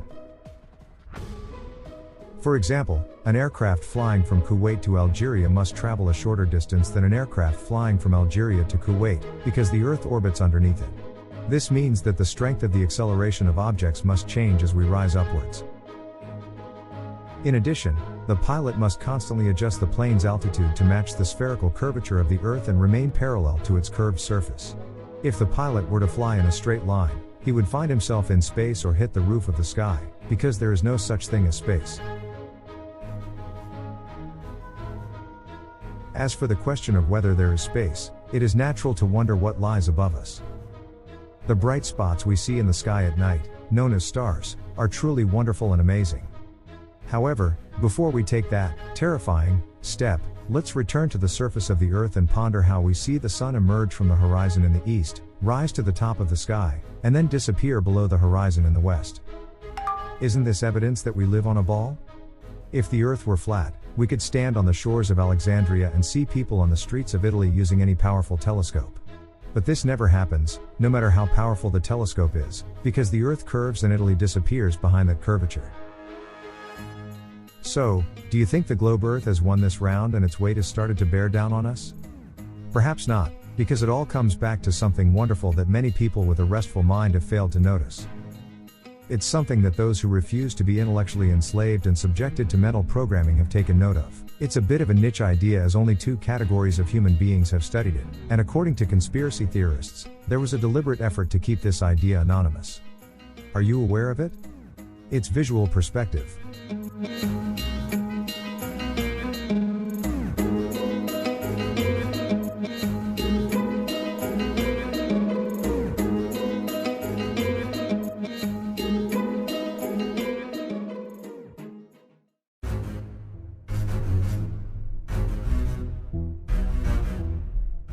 Visual perspective. Do you know what the horizon is? It's the line where the sky meets the Earth at your eye level. It's the limit of our view, and we can't see beyond it. If you move towards the point where you see the horizon, you'll notice another horizon at the same distance as before. If you turn around to face where you came from, you'll see a horizon where the sky meets the Earth. This is how we perceive the world around us, and we become so accustomed to it that it becomes intuitive. It's often used as a strong argument that proves the curvature of the Earth, and its spherical shape. If it is a flat surface, there would be no horizon, and we would be able to see infinitely far.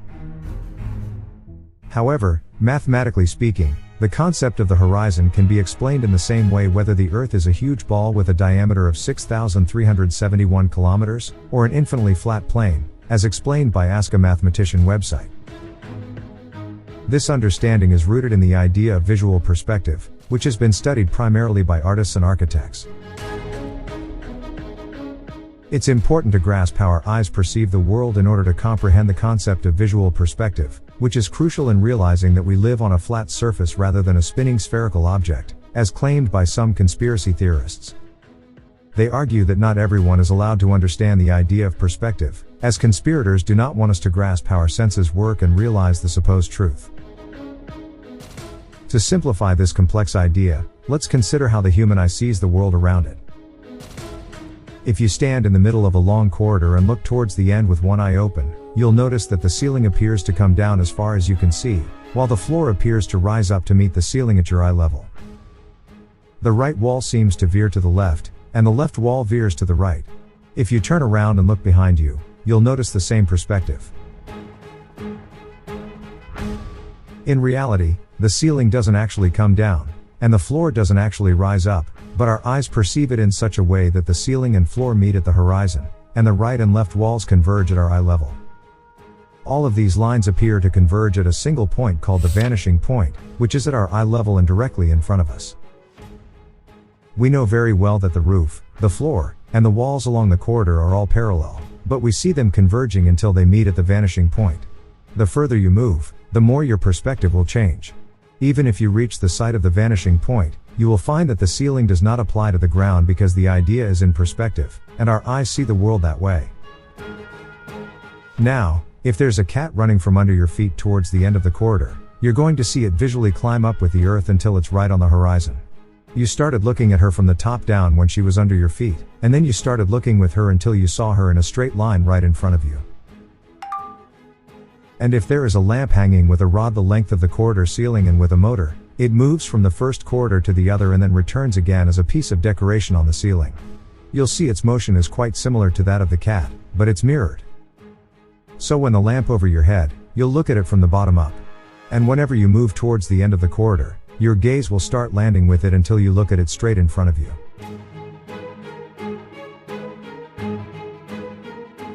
Does that mean that it landed from the top down, and that the cat rose from the bottom up? Of course not, although they are right in front of you at your level of sight. Except the cat is still down from you, and the lamp is still up from you. This is quite the same as standing in front of a large flower field and assuming that, on your right, 100 lines occupying 100 meters, and on your left, 100 lines operating 100 meters, as well. All these lines in front of your eyes converge until they all meet on the horizon and at the vanishing point right in front of you and at your level of view. This means that the first flower in the first line is 100 meters from your right, but where is the last flower in the same line? It's right in front of you at the vanishing point, isn't it? You see it in front of you, but it's not in front of you. It's also 100 meters from your right, but you've seen it in front of you for the third time, because that's how we see the world.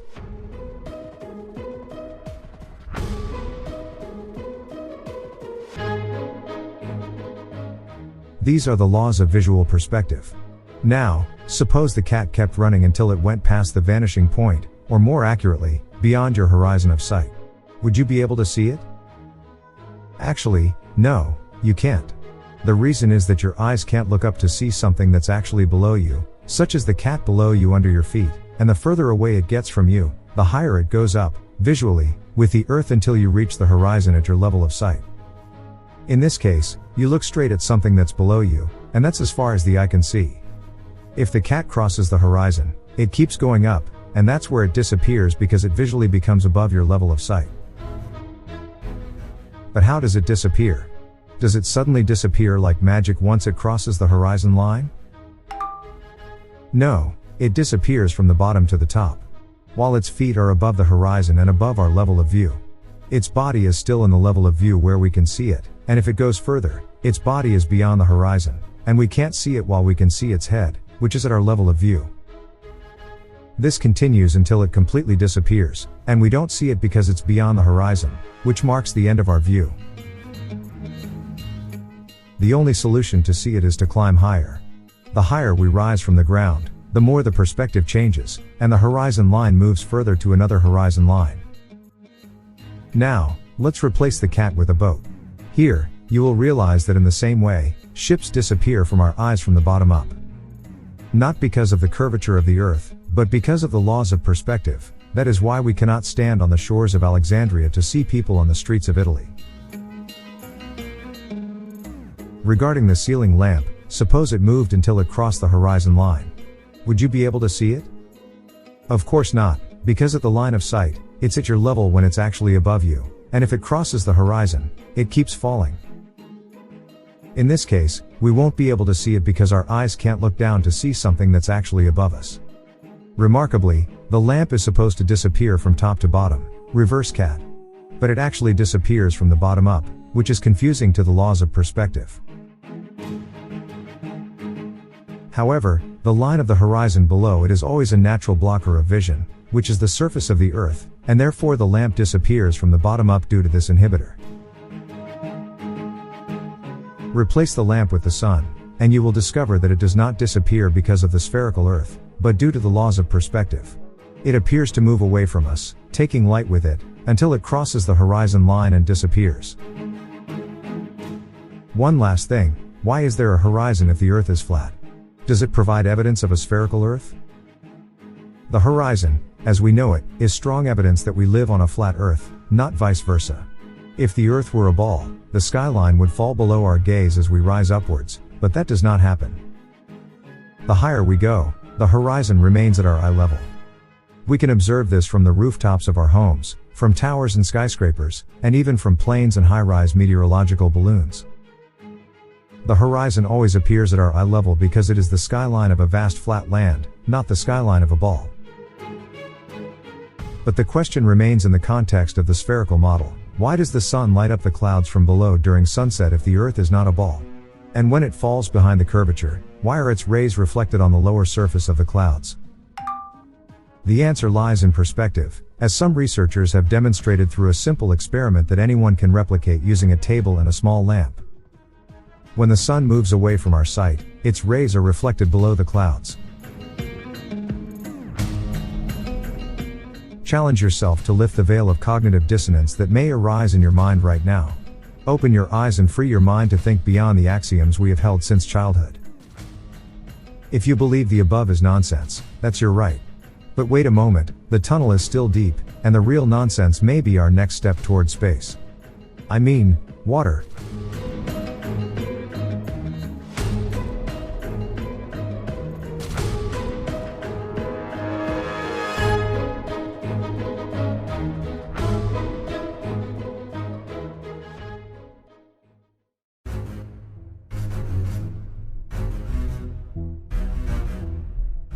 And his throne had been upon water. I have not forgotten that from the beginning, we agreed not to involve religion in this matter, except in a guiding context which we shall address later. But truly, I have not found a title for this chapter more expressive than those words that left the interpreters of all ages helpless. Where was this water on which the throne of Allah stood, and perhaps still stands? Let us embark on this journey to the land of wonders starting from a very simple question. Do our senses deceive us? Undoubtedly, our senses are limited, but they are not void. They have the capability to perceive the truth that has been concealed behind a lifetime of brainwashing, to the extent that our eyes now perceive reality while the mind only sees what it desires. Every day, we witness compelling evidence and a glaring truth that we live upon a flat and motionless earth. However, we choose willingly not to see it, or we ignore it, or we fail to comprehend it due to our mind's desire not to see. On the seashore, during sunset or sunrise, we observe the reflection of sunlight on the water's surface, extending from the sun to our very feet, isn't it so? Did you know that this is impossible if the Earth were a sphere? Because the reflection of sunlight must be on the far side of the sphere, meaning that the sun's reflection would be behind the curved surface, and we would never see it until the sun rises in the sky and its reflection comes within our field of vision. However, what happens is that we see the reflection in its entirety even when the sun is on the horizon.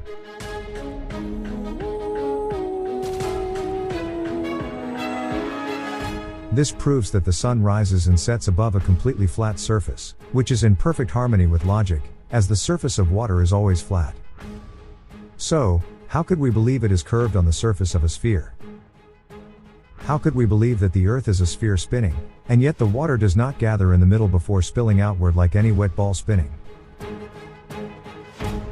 If we were living on the surface of a vast spinning sphere, revolving around itself and around the sun, within a solar system rotating as a whole around the axis of the galaxy, while the entire galaxy itself moves through a boundless space, how do we not perceive any motion? Is it because our senses deceive us? Do we not see the curvature of the Earth because our senses deceive us? And if we inhabit a system of 4 types of motion, why do we observe the stars moving in perfect circles in the celestial dome since time immemorial, with their positions and motion patterns remaining unchanged, while the pole star remains steadfast at the center? Is it because our senses deceive us? Or is it because the meticulously crafted science, designed cunningly, is the one deceiving us, concealing genuine scientific experiments that prove the Earth is stationary and motionless? Like the Michelson-Morley experiment or the infamous Aries failure experiment, which presented the scientific community with a choice: either abandon the theory of ether, including theories of Faraday, Tesla, and Maxwell concerning electromagnetism and light, built upon the existence of ether, or discard the theory of the Earth's rotation. For if ether exists, those crucial experiments demonstrate that the Earth's rotational speed is equal to zero.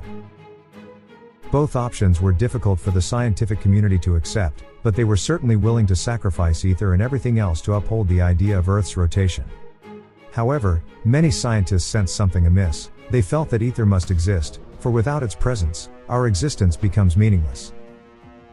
They remained in this perplexity until Einstein came forth, stating that the speed of light is constant regardless of the observer's velocity. Thus, he resolved the dilemma posed by the Michelson-Morley experiment and eliminated the need for ether. However, years later, he returned and declared, "The existence of ether cannot be denied, or else space would be devoid of physical properties." According to the theory of general relativity, space is filled with physical attributes, and it is inconceivable to envision space without ether. Sadly, this correction came too late, after the cards had been cleverly arranged to preserve the model of a heliocentric universe and a spherical Earth. We will not delve into these experiments in detail, but you can research them to understand how genuine achievements were sacrificed, how they buried the brilliant ideas of Tesla in pursuit of their grand objective.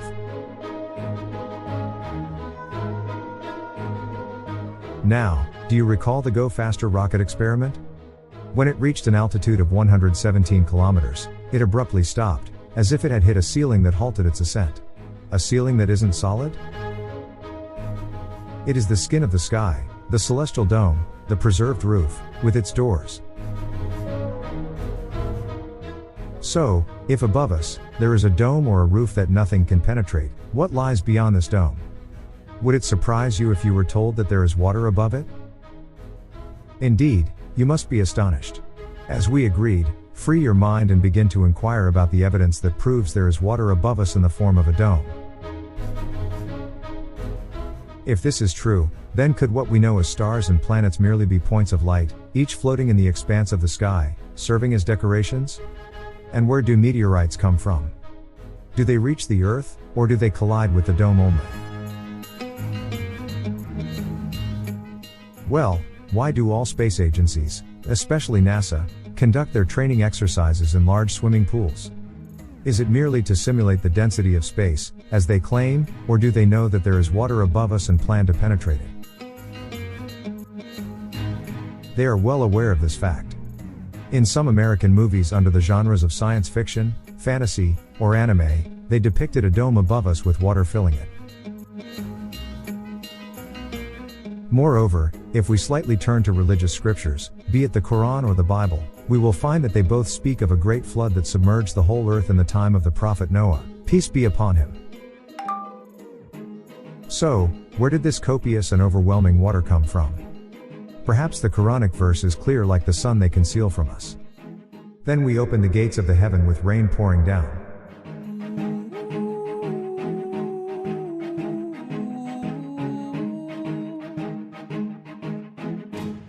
And in the Bible. And, behold, I, even I, do bring a flood of waters upon the earth, to destroy all flesh, wherein is the breath of life, from under heaven.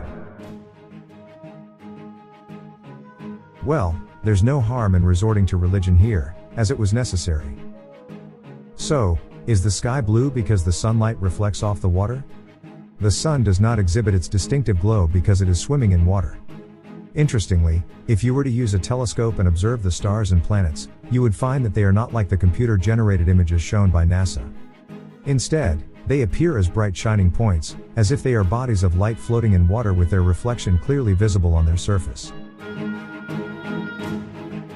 Even more intriguingly, if you were to review one of NASA's images of the planet Pluto, you would find a curious paradox. The famous Walt Disney character Pluto is drawn on the surface of the planet, as if they are mocking us.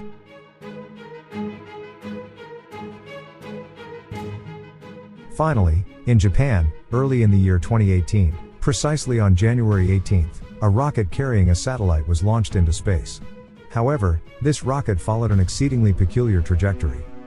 Upon reaching a certain altitude, it seemed as though it entered into another environment, distinct from both the Earth's atmospheric and outer space environments. Cameras captured a dazzling glow, as if the rocket had entered a watery realm. What's even more astonishing is that shortly after, it returned to the Earth's atmosphere, with the camera also recording the descent of a meteor above it, almost as if this meteor compelled the rocket to return. Could this be the vigilant meteor that prevents the beings of jinn and mankind from crossing the boundaries of the heavens by God's will? This rocket was not the only one launched during that period. There were several rockets, all taking a similar course. A similar experiment had taken place in Russia on December 26, 2017, with the same phenomenon occurring. Likewise, the United States conducted a comparable experiment on December 22, 2017, and the results incredibly indicated that when the rocket surpassed the Earth's atmosphere, it entered into a watery environment, as witnessed by the lenses of people in the United States. This is an extremely perplexing matter. Are all these occurrences mere illusions? Or is there indeed an elite group controlling the world, deliberately concealing the true reality from us? Do they plan for something they do not want the public to know? Just think, and do not allow your mind to be plundered by the process of solar eclipse, or lunar eclipse.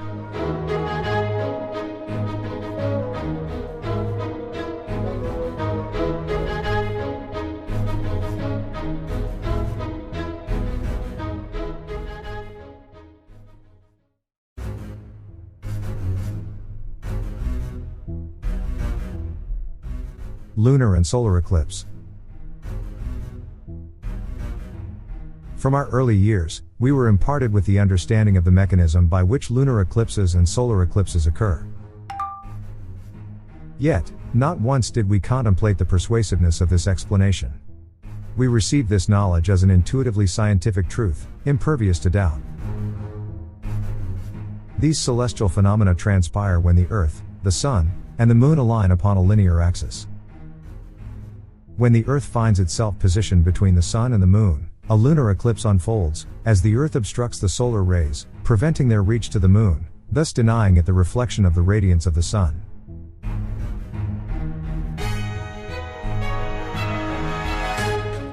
Conversely, when the Moon positions itself between the Sun and the Earth, a solar eclipse transpires.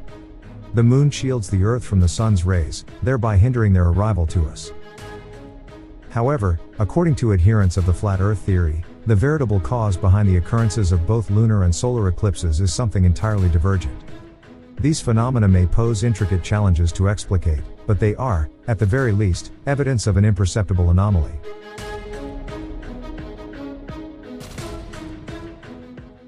In order to apprehend the essence of eclipses, we must first liberate ourselves from the cognitive conditioning that asserts the Sun and the Moon as corporeal entities, with the Moon portrayed as a diminutive body in close proximity to the Earth, while the Sun is depicted as a colossal entity, remote from our world.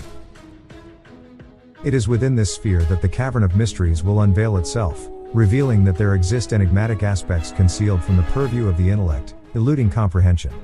The embrace of these notions without inquiry, investigation, and questioning only serves to uphold their semblance. In the phenomenon of lunar eclipse, celestial bodies of an ethereal, almost translucent nature have been discerned traversing in close proximity to the Moon, their visibility not easily apparent. What is particularly intriguing is that these cosmic entities have not solely been observed recently, but were documented in antiquity by scholars and researchers. The ancient Greek sage and philosopher, Diogenes Apollonia asserts, certain non-illuminated cosmic bodies move in the vicinity of those bodies that are perceptible to us. Likewise, the mathematician and intellectual luminary of England, Sir John Frederick Herschel proclaims, "There are invisible moons in the sky." Do you find this perplexing? Even more intriguing is the Moon's lack of mere reflection of the Sun's light, as it was once taught. Instead, it possesses its own luminance. This is an assertion verifiable through personal observation. Despite the simultaneous presence of the Sun and the Moon in the sky, even when the Moon isn't in its full phase, a simple experiment conducted with a degree of negligence toward this observation would allow us to substantiate that the Sun's radiance possesses attributes divergent from the Moon's light. The sun's radiance serves as a source of warmth, a quality measurable through a conventional thermometer. By contrasting the temperature in the shade with that in direct sunlight, a discernible difference emerges, affirming that the shade's temperature is lower than that of the direct sunlight. Employing a reflective mirror to redirect the sun's rays onto a thermometer placed in the shade would result in an elevation of temperature, signifying that the mirror reflected the sun's light, encompassing all its characteristics. Yet, the narrative shifts when the reflective surface is not a mirror but rather the moon itself. Within the moonlight, the temperature is lower than that within the moonlit shadow. This suggests that the moon possesses a cool light with distinct attributes unlike the sun's radiance. Additionally, if the moon were a spherical body, it would not reflect the sun's light in this manner.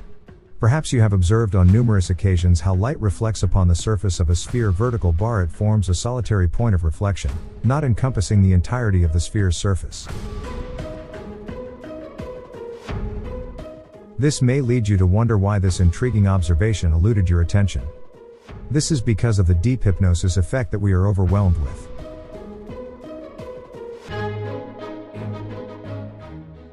We continue to descend together through the rabbit hole, and it appears that its depths are still far from reached. There exists yet another astonishing observation concerning the moon. It is not a solid entity. In fact, it is not a substantial body at all. Don't marvel or rush and say crazy about me. This is a fact that we have not seen with our blurred eyes in our lifetime. Are you familiar with the moon's phases? They comprise the new moon, the waxing crescent, the first quarter, the waxing gibbous, the full moon, the waning gibbous, the last quarter, and the waning crescent. Subsequently, it returns once again to commence a new cycle with the advent of a fresh Islamic month. In each lunar phase except the full moon, a darkened portion is observable, is it not? Did you know that stars positioned behind the moon emerge through this darkened segment? As if it were transparent or non-existent?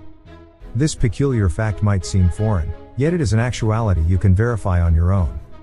Utilize a high-powered zoom camera, and you shall behold with your own eyes stars appearing through the moon's darkened portion. This occurrence defies explanation if the moon were indeed a tangible body or a solid landmass, as conventionally understood. This verity suggests, quite remarkably, that the moon might be nothing more than a reflection of light originating from a distant source in the sky. Much akin to how light from a battery-powered flashlight is cast upon a semi-transparent curtain. The illuminated circle imprints itself on the reverse side of the curtain. If one intervenes and obscures a portion of the light, the concealed segment is no longer part of the imprinted light circle, and what lies beyond is unveiled. In this case, the stars, within the darkened segment where no obstructing light remains to hinder the sight. This phenomenon also becomes strikingly evident during the occurrence of lunar eclipse, as if a semi-transparent body obstructed the light. Upon investigating this matter, you will encounter interpretations, some imaginative and simplistic, while others are rational and convincing.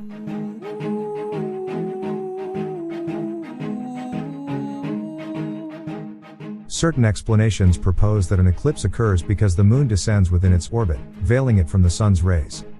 Others posit that the moon itself is an artificial construct engineered by other civilizations. Another notion suggests that the moon is but a reflection of Earth's image, akin to a person's reflection upon a mirror surface, albeit with a substantial time delay. All these explanations, however, fail to align with logic. Thus, when confronted with such explanations, bear in mind that some seek to elevate the matter into the realm of fantasy and ridicule. As for solar eclipses, the most curious observation is that despite the moon being the cause of the eclipse, it has never been observed in the sky either before or after a solar eclipse event.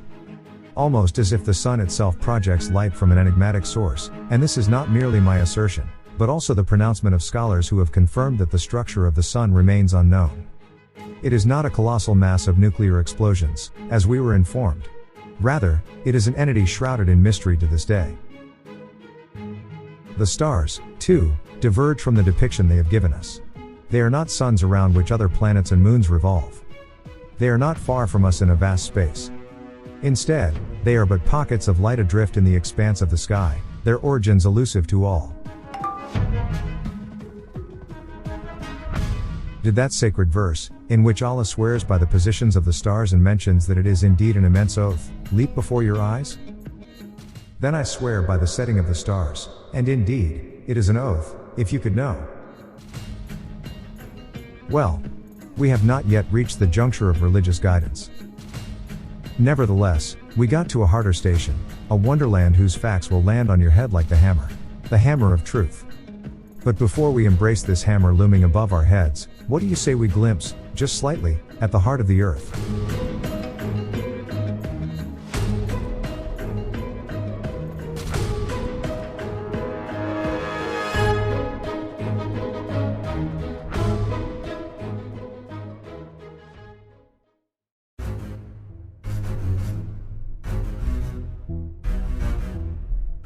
The hollow earth. Do you recall our discourse regarding the profound Kola Ultra Deep project? The Soviet scientists envisaged excavating the deepest hole within the Earth. Their objective was to attain a depth of 15 kilometers, yet they faltered at surpassing the depth of 12 kilometers, notwithstanding their persistent endeavors. It is almost as if the Earth resists disclosing its secrets. Nevertheless, the Kola's well remains the most profound cavity ever crafted by human hands. However, a depth of 12 kilometers signifies that we, as humans, have not transcended the terrestrial crust. Hence, the architecture of the Earth continues to remain shrouded in enigma. The geological theory that partitioned the Earth into strata and, at its core, posited a molten amalgam of iron and nickel. A doctrine we encountered within scientific literature as an immutable truth, has been ascertained to be naught more than conjecture. Given that the depth of the Earth remains an enigma that eludes concrete scientific experimentation or direct observation, so the assumption's door are wide open.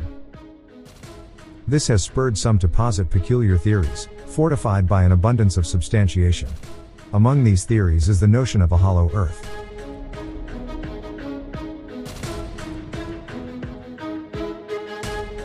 This model assumes that the Earth is not solid, but rather hollow, either partially or entirely. The first to say this theory was the scientist Edmund Halley, an 17th century savant. He posited the existence of three strata within the Earth, asserting that the Earth's inner structure is hollow and situated some 800 kilometers from its center.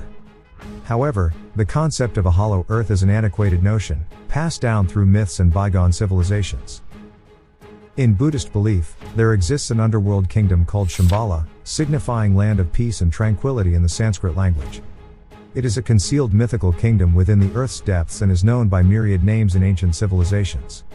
Among these are the Forbidden Land, the Radiant Spirit Realm, Land of Living Fire, the Realm of the Living, and the Land of Marvels. For Hindus, it is Aryavarsha. For the Chinese, Shitian. And among a certain Russian Christian sect, it is known as Belovati. The ancient Greeks also spoke of subterranean caves as entrances to the hollow earth or the realm residing beneath the earth's surface.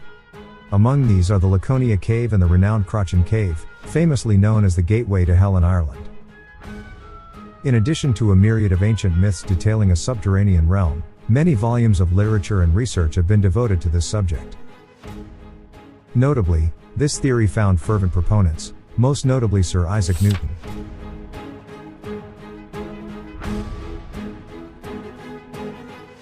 So, does the Earth possess a hollow interior? Could there exist nations and civilizations dwelling therein? Is the Earth's interior graced with its own unique atmospheric envelope, illuminated by a diminutive sun? Could there exist apertures on the Earth's surface that lead to the netherworld? These are queries addressed by adherents of the hollow Earth theory, who affirm the presence of human beings inhabiting the Earth's depths, resembling our own form. They propose the existence of 7 gateways on the Earth's surface leading to the hollow interior, the most significant of which are 2. One at the North Pole and another at the South Pole. As well as one beneath the Great Pyramid of Egypt, and another within the Bermuda Triangle. Foremost proponents of this theory included Nazi scientists, from whose ranks defenders of the theory draw an exceedingly unusual testimony. That after their defeat in World War II, Hitler and thousands of scientists took refuge within the Earth's depths.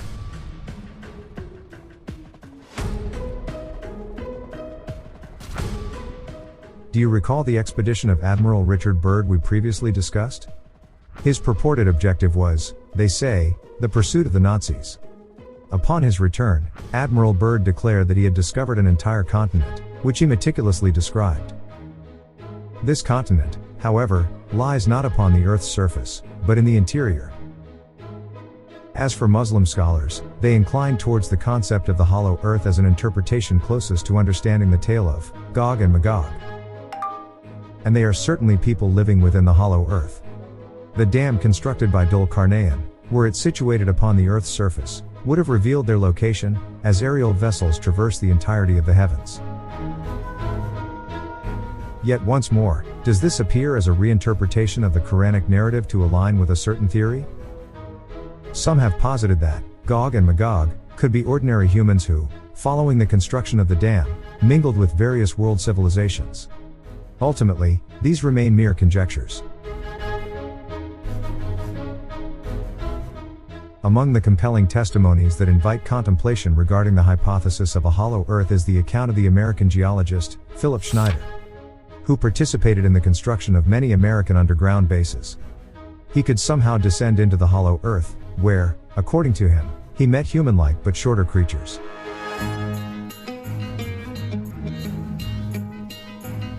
He recounted that their bodies were impervious to the bullets he fired at them while being pursued. Though he managed to escape, his companion did not fare as well. Following this experience, Schneider produced numerous videos and lectures elucidating his venture. He further asserted that secretive agreements exist between the United States government and the denizens of the hollow earth. Some speculate that these disclosures were the catalyst for his eventual demise.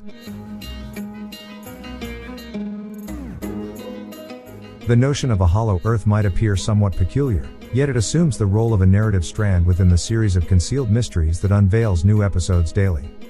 Some of these revelations are amenable to comprehension and assimilation, while others skirt logic and conviction. This has compelled some to stretch their imagination even further, suggesting that we inhabit the concave interior of the Earth.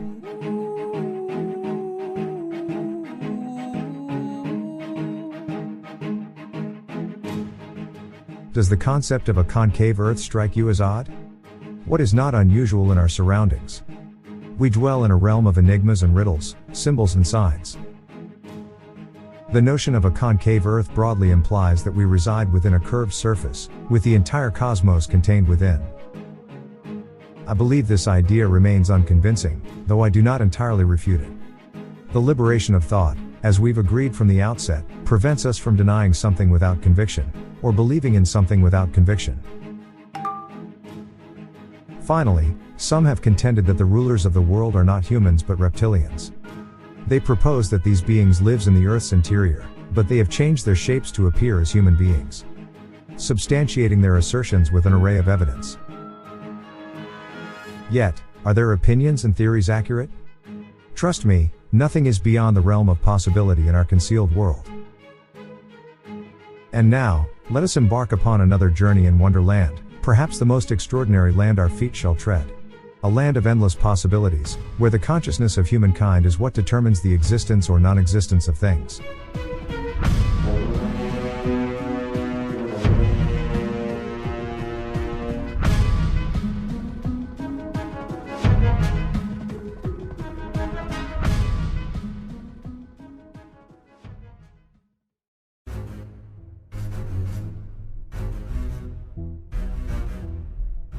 Existence and non-existence.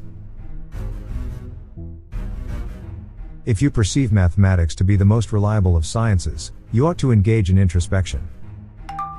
Mathematics possesses the ability to establish both the affirmation and negation of a proposition simultaneously. It is a cunning discipline, yet it remains the foundational pillar bearing the entire canopy of knowledge. Physics, in turn, emerges as one of the sciences fundamentally reliant upon the edifice of mathematics for the substantiation of hypotheses and theories. Until the close of the 19th century, Newton's laws reigned supreme, capable of delineating the entirety of cosmic motion. Then came the likes of Einstein, Schrödinger, Max Planck, and their fellow scholars, elucidating the aberrations within our comprehension of the cosmos, time, and space. Lest we become entangled in the labyrinth and intricacies of science, let us converge upon our fundamental inquiry.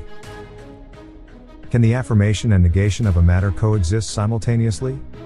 Does time unfold as a series of interconnected epochs, where the past forges the present and the future, or can the future exert influence upon the past? To articulate more precisely, can time be retrogressed to modify an event, thereby impacting the future? I implore you not to be disconcerted and to relinquish any distractions, for we have arrived at the most intricate and paradoxical notion, simultaneously characterized by its novelty and peculiarity. The realm of quantum mechanics.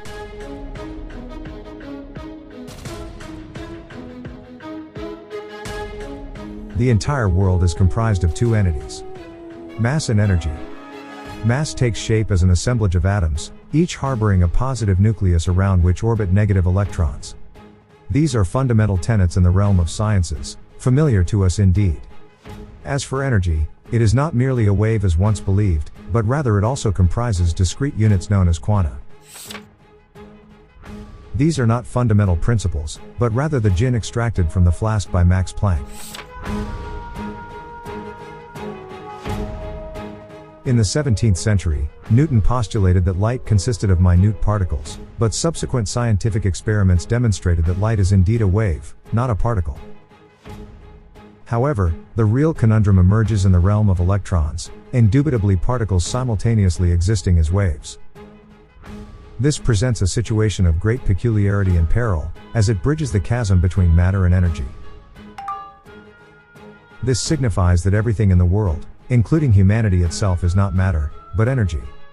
Each entity moves as though a corporeal form and simultaneously sways as though a wave. Paradoxically, the very motion itself may be illusory, for nothing can be definitively relied upon.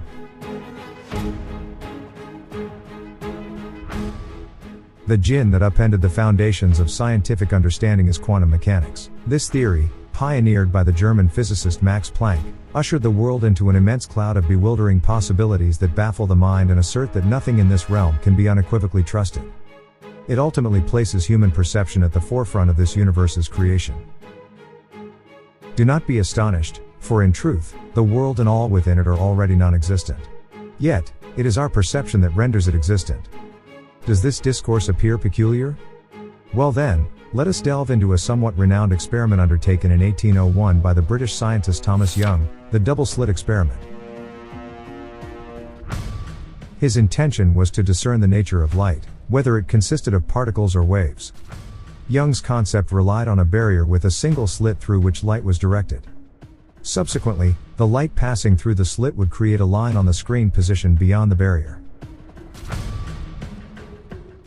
Yet, when he replaced the single slit with two slits, the intuitive expectation of creating two lines collapsed. Instead, the light exhibited as luminous lines upon the receiving screen, not two lines as presumed. And thus, it is evident that light is a wave.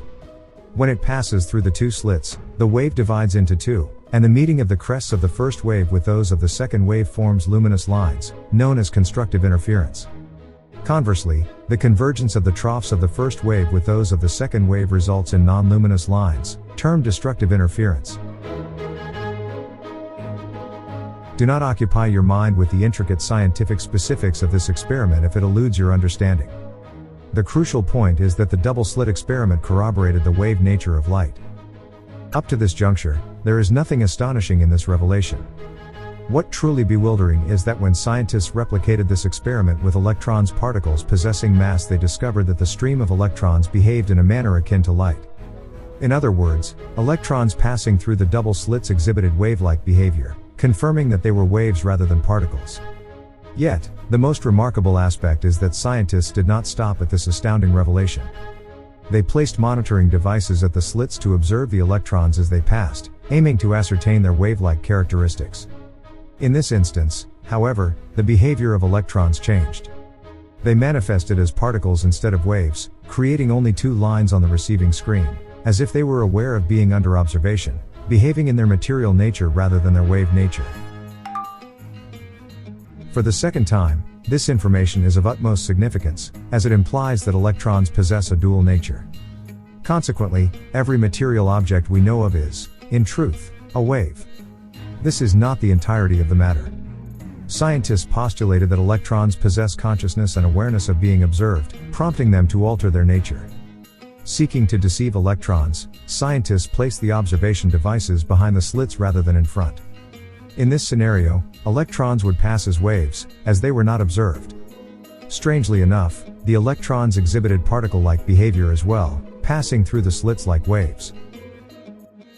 Yet, upon encountering the observation devices, it seemed to retrogress to his past state and acted as particles once again. I am aware that this topic is perplexing, bewildering, and challenging to comprehend. However, it leads us to a deeper understanding of the nature of life and the world around us, addressing profound and intricately complex questions. Yet, more significantly, without delving further into complexities, electrons spin upon their axes. We discern this as they generate a magnetic field. Do you happen to know the direction in which an electron spins? Quantum mechanics states that an electron spins in all directions simultaneously. It rotates both clockwise and counterclockwise simultaneously. However, when observed, it selects a specific direction in which to spin. Are you aware of the gravity of these conclusions? They imply that the entire world is subject to human perception. Perception defines its nature and existence. This signifies that the entire universe exists in all its probabilities, and perception is what manifests a given outcome. Thus, humanity possesses absolute free will. If one were capable of observing every particle in the cosmos, he could determine its life and fate. Of course, humans cannot achieve this, but there is one who can, the God. Have you seen how science managed to approach the truth of the divine existence? Do you now understand why the Almighty said, "Only those fear Allah, from among His servants, who have knowledge"?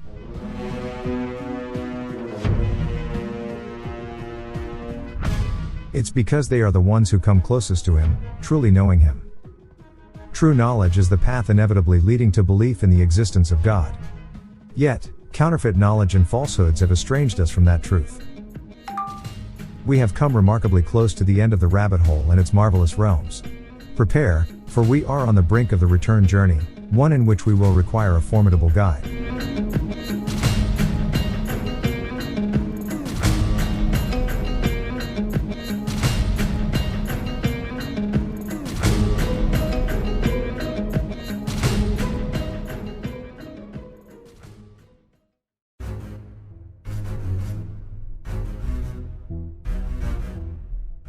The guide.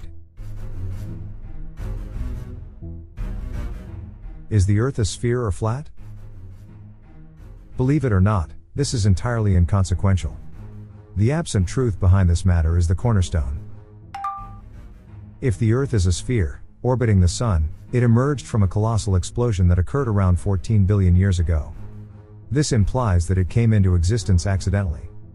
Consequently, the theory of evolution is correct, and humanity is nothing more than a perishable entity, just like the rest of the creatures. There is no other life, no paradise, no hell, no judgment, no reckoning. Therefore, the life we lead holds no meaning. What's the significance of a student striving for education and knowledge if the final exam is a fiction? However, if we inhabit a flat Earth, then this Earth must have a creator. This is something they cannot admit.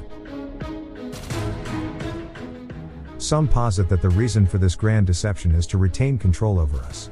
Slaves should not know the truth. And we are their slaves. They do not grant us genuine knowledge or understanding. Hence, we suffer from a severe deficiency in critical thinking and independent thought. Researchers who contemplate the possibility of a flat Earth are not fools or ignoramuses. They are ordinary individuals who managed to break free from mental programming. They embarked on a journey of free thought, distancing themselves from the conventions and assumptions instilled in them since childhood. They leapt beyond the barriers of thought and deception through doubt and questioning. They are individuals who have opened their eyes and minds. Do you recall how, in the beginning, we wondered about the reasons behind the covert agents deceiving us with this illusion that persisted for 5 centuries, altering people's genuine understanding of the Earth and the universe? We posited 2 causes. The first being the embezzlement of nations' funds under the guise of space programs. And the second, what we postponed discussing. Well, the time has come now. If we had begun to comprehend, or at least question, the reality of the earth on which we reside, it signifies that a frightening door has swung open. If they deceived us and presented us with that grand falsehood, undoubtedly there is an even greater hidden truth. They persuaded us that we inhabit the surface of a trivial sphere in a bewildering space, resulting from the explosion of an atom. They convinced us that we evolved from bacteria to bony fish, then amphibians, followed by primordial reptiles, then primates, and finally, rational and thoughtful humans. They persuaded us that we are incredibly insignificant, and that humanity is not worthy of the honor bestowed upon it by God. But where is God in their calculations, considering everything supposedly emerged by chance? And most importantly, to whom does conscience belong them? Who are those who concealed the Son of Truth from us? And how were they able to execute a plan that persisted for centuries? Are they immortal beings? The puppeteer behind them, the one who controls them with invisible threads, is eternal. This entity detests humanity and belittles its worth. It perpetually tempts humans to stray from the immutable truth, guiding them into mazes of deceit and illusion. It convinces them that everything is a result of chance, an astonishing chance believed only by complacent minds. However, the minds that seek truth relentlessly chase after every ray of light to find guidance and arrive at the reality of the earth upon which we were born. These minds are played upon by doubt, yet they lack neither keenness, knowledge, nor awareness. They understand that they possess a robust guide, through whom falsehood cannot prevail, whether from ahead or behind. Everyone who attempts to refute it fails. So why not heed its guidance? When you begin to realize that you are a victim of a grand deception, and that the earth upon which we live is not a trivial sphere in an immense cosmos, everything will appear in a logical and compelling order. You will finally recognize that you have glimpsed the truth, and that you were not convinced throughout your life by fabricated facts that were imposed on the world until they became a vast prison called common beliefs. Allah, the Almighty, states, "Do not those who disbelieve see that the heavens and the earth were a closed-up mass, then we opened them out? And we made from water every living thing. Will they not then believe?" Meaning, the heavens and the earth were joined together and Allah opened them apart, creating a space between them. So why did Allah differentiate the earth while it is just a planet among billions of planets? He also says, "And he has cast into the earth firmly set mountains, lest it shift with you, and made rivers and roads, that you may be guided." Have you ever contemplated the word shift? The term shift signifies the inclination both rightward and leftward. It is said that when a ship inclines, it signifies its swaying and leaning towards one side, causing it to tilt. Have you ever witnessed a sphere tilting in your lifetime? No, for what tilts is the level surface. Now, if we were to consider living upon a spherical entity, how then does Allah command us to orient ourselves towards the sacred masjid, the Kaaba? So turn your face toward al-Masjid al-Haram, sacred masjid. Which sacred masjid do Muslims face in the United States? However, Muslims in Egypt, situated just steps away from Mecca, cannot possibly orient themselves towards the sacred masjid if we lived on a spherical earth. They would instead be facing the expanse of space. Moreover, there is the narration about the inhabited house, which Allah has designated as the heavenly Kaaba, where 70,000 angels perform pilgrimage every day. The inhabited house exists as a masjid in the heavens, aligned with the Kaaba's direction. If the earth were spherical, how could this house be directly above the Kaaba? This question becomes even more profound if one considers Allah's verse. They may not listen to the exalted assembly of angels and are pelted from every side. This verse informs us that the jinn used to ascend into the heavens and listen to the discussions of the higher assembly until access to the heavens was forbidden to them. And we used to sit therein in positions for hearing, but whoever listens now will find a burning flame lying in wait for him. How did the jinn ascend into the aimless void of space to reach the heavens? There is no wonder if this question has ever crossed your mind. It is one of the logical inquiries that we have pondered over with utmost respect. The celestial realm is remarkably close, and the universe itself is but a vast expanse that Allah has magnified and designated as the cradle of humanity. Therein you will live, and therein you will die, and from it you will be brought forth. This expanse is enclosed by a protective vault, impervious except by divine command. You will not pass except by authority from Allah.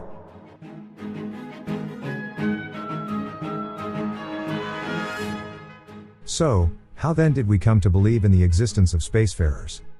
What if one were to meet their demise in space? Would this then render the Quran false? Allah, exalted in His majesty, is beyond measure. Indeed, Allah has unequivocally informed us that we reside upon a flat expanse. Yet, our intellects have veered, as the Almighty declared, and after that He spread the earth. This denotes its flattening and leveling. Furthermore, He asserted, and the earth, we have spread it. If someone were to assert that Allah used words to convey comprehension to the Bedouins of that time, analogous to His statement, and at the earth, how it is spread out, it would be misguided. The Quran was revealed for every era and location, so it is unreasonable that Allah would merely refer to the visible part of the earth. The preceding verse speaks about the entire sky, and at the sky, how it is raised. How then could Allah speak exclusively about a fraction of the earth? And why does He assign such grandiosity to it, if it were a mere planet? This recurring error among Muslim scholars is the endeavor to harmonize religion with science, thereby succumbing to the deceptions crafted by malevolent forces, swaying the general populace. When NASA presents an image of the moon's surface up close, revealing signs of ancient bonding, we raise our voices in awe, glorifying the truth of the Quran, which foretold the splitting of the moon.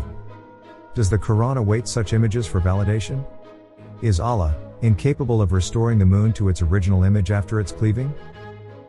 They expound upon the matter as if a mason had chiseled a wall and then repaired it, likening the narrative to that of a patched wall. What fabrication have we come to embrace? And did we genuinely accept that we dwell upon a sphere, when Allah Almighty proclaims, and Allah has made for you the earth an expanse? Reevaluate your calculations and delve into the true interpretation of the term those that run and disappear. Consider how the Almighty proclaimed, and we did not create the heaven and earth and that between them in play. The evidence from the Quran is abundant, necessitating a dedicated tome. All of it solidifies the fact that we do not inhabit the surface of that trifling sphere they've duped us with, completing theories of evolution and others that align with a singular aim, negating the existence of the God, asserting that everything came about by chance. However, the God they profess is a falsehood. The truth is far removed from their assertion. As Allah states, rather, we dash the truth upon falsehood, and it destroys it, and thereupon it departs. And for you is destruction from that which you describe.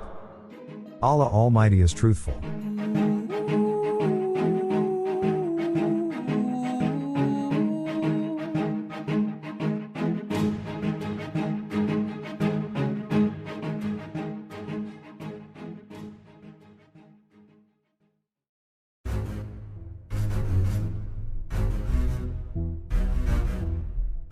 Epilogue.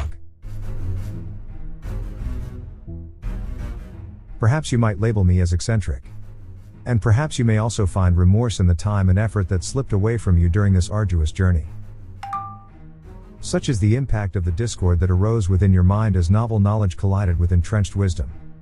However, my endeavors over years of research mirror what you are currently engaged in. I declined, rebelled, believed, and embraced, only to return to refusing and rebelling, then reverting to conviction and faith. This evolution signifies that individuals are disinclined to alter their firmly rooted convictions when challenged. Instead, they clasp onto them all the more tightly. As if one is subjected to a physical assault, the centers of perilous sentiment intensify. Thus, my interaction with you is merely a gesture towards the heavens, stating, rain emanates from the clouds, and warmth stems from the sun. Therefore, I beseech you now to set aside all you have perused, and if you desire, explore independently the origins of petroleum, and whether it truly arises from the remnants of organisms that decayed millions of years ago. Explore the Project HARP, delve into the Blue Beam Project, unearth the truth of ailments.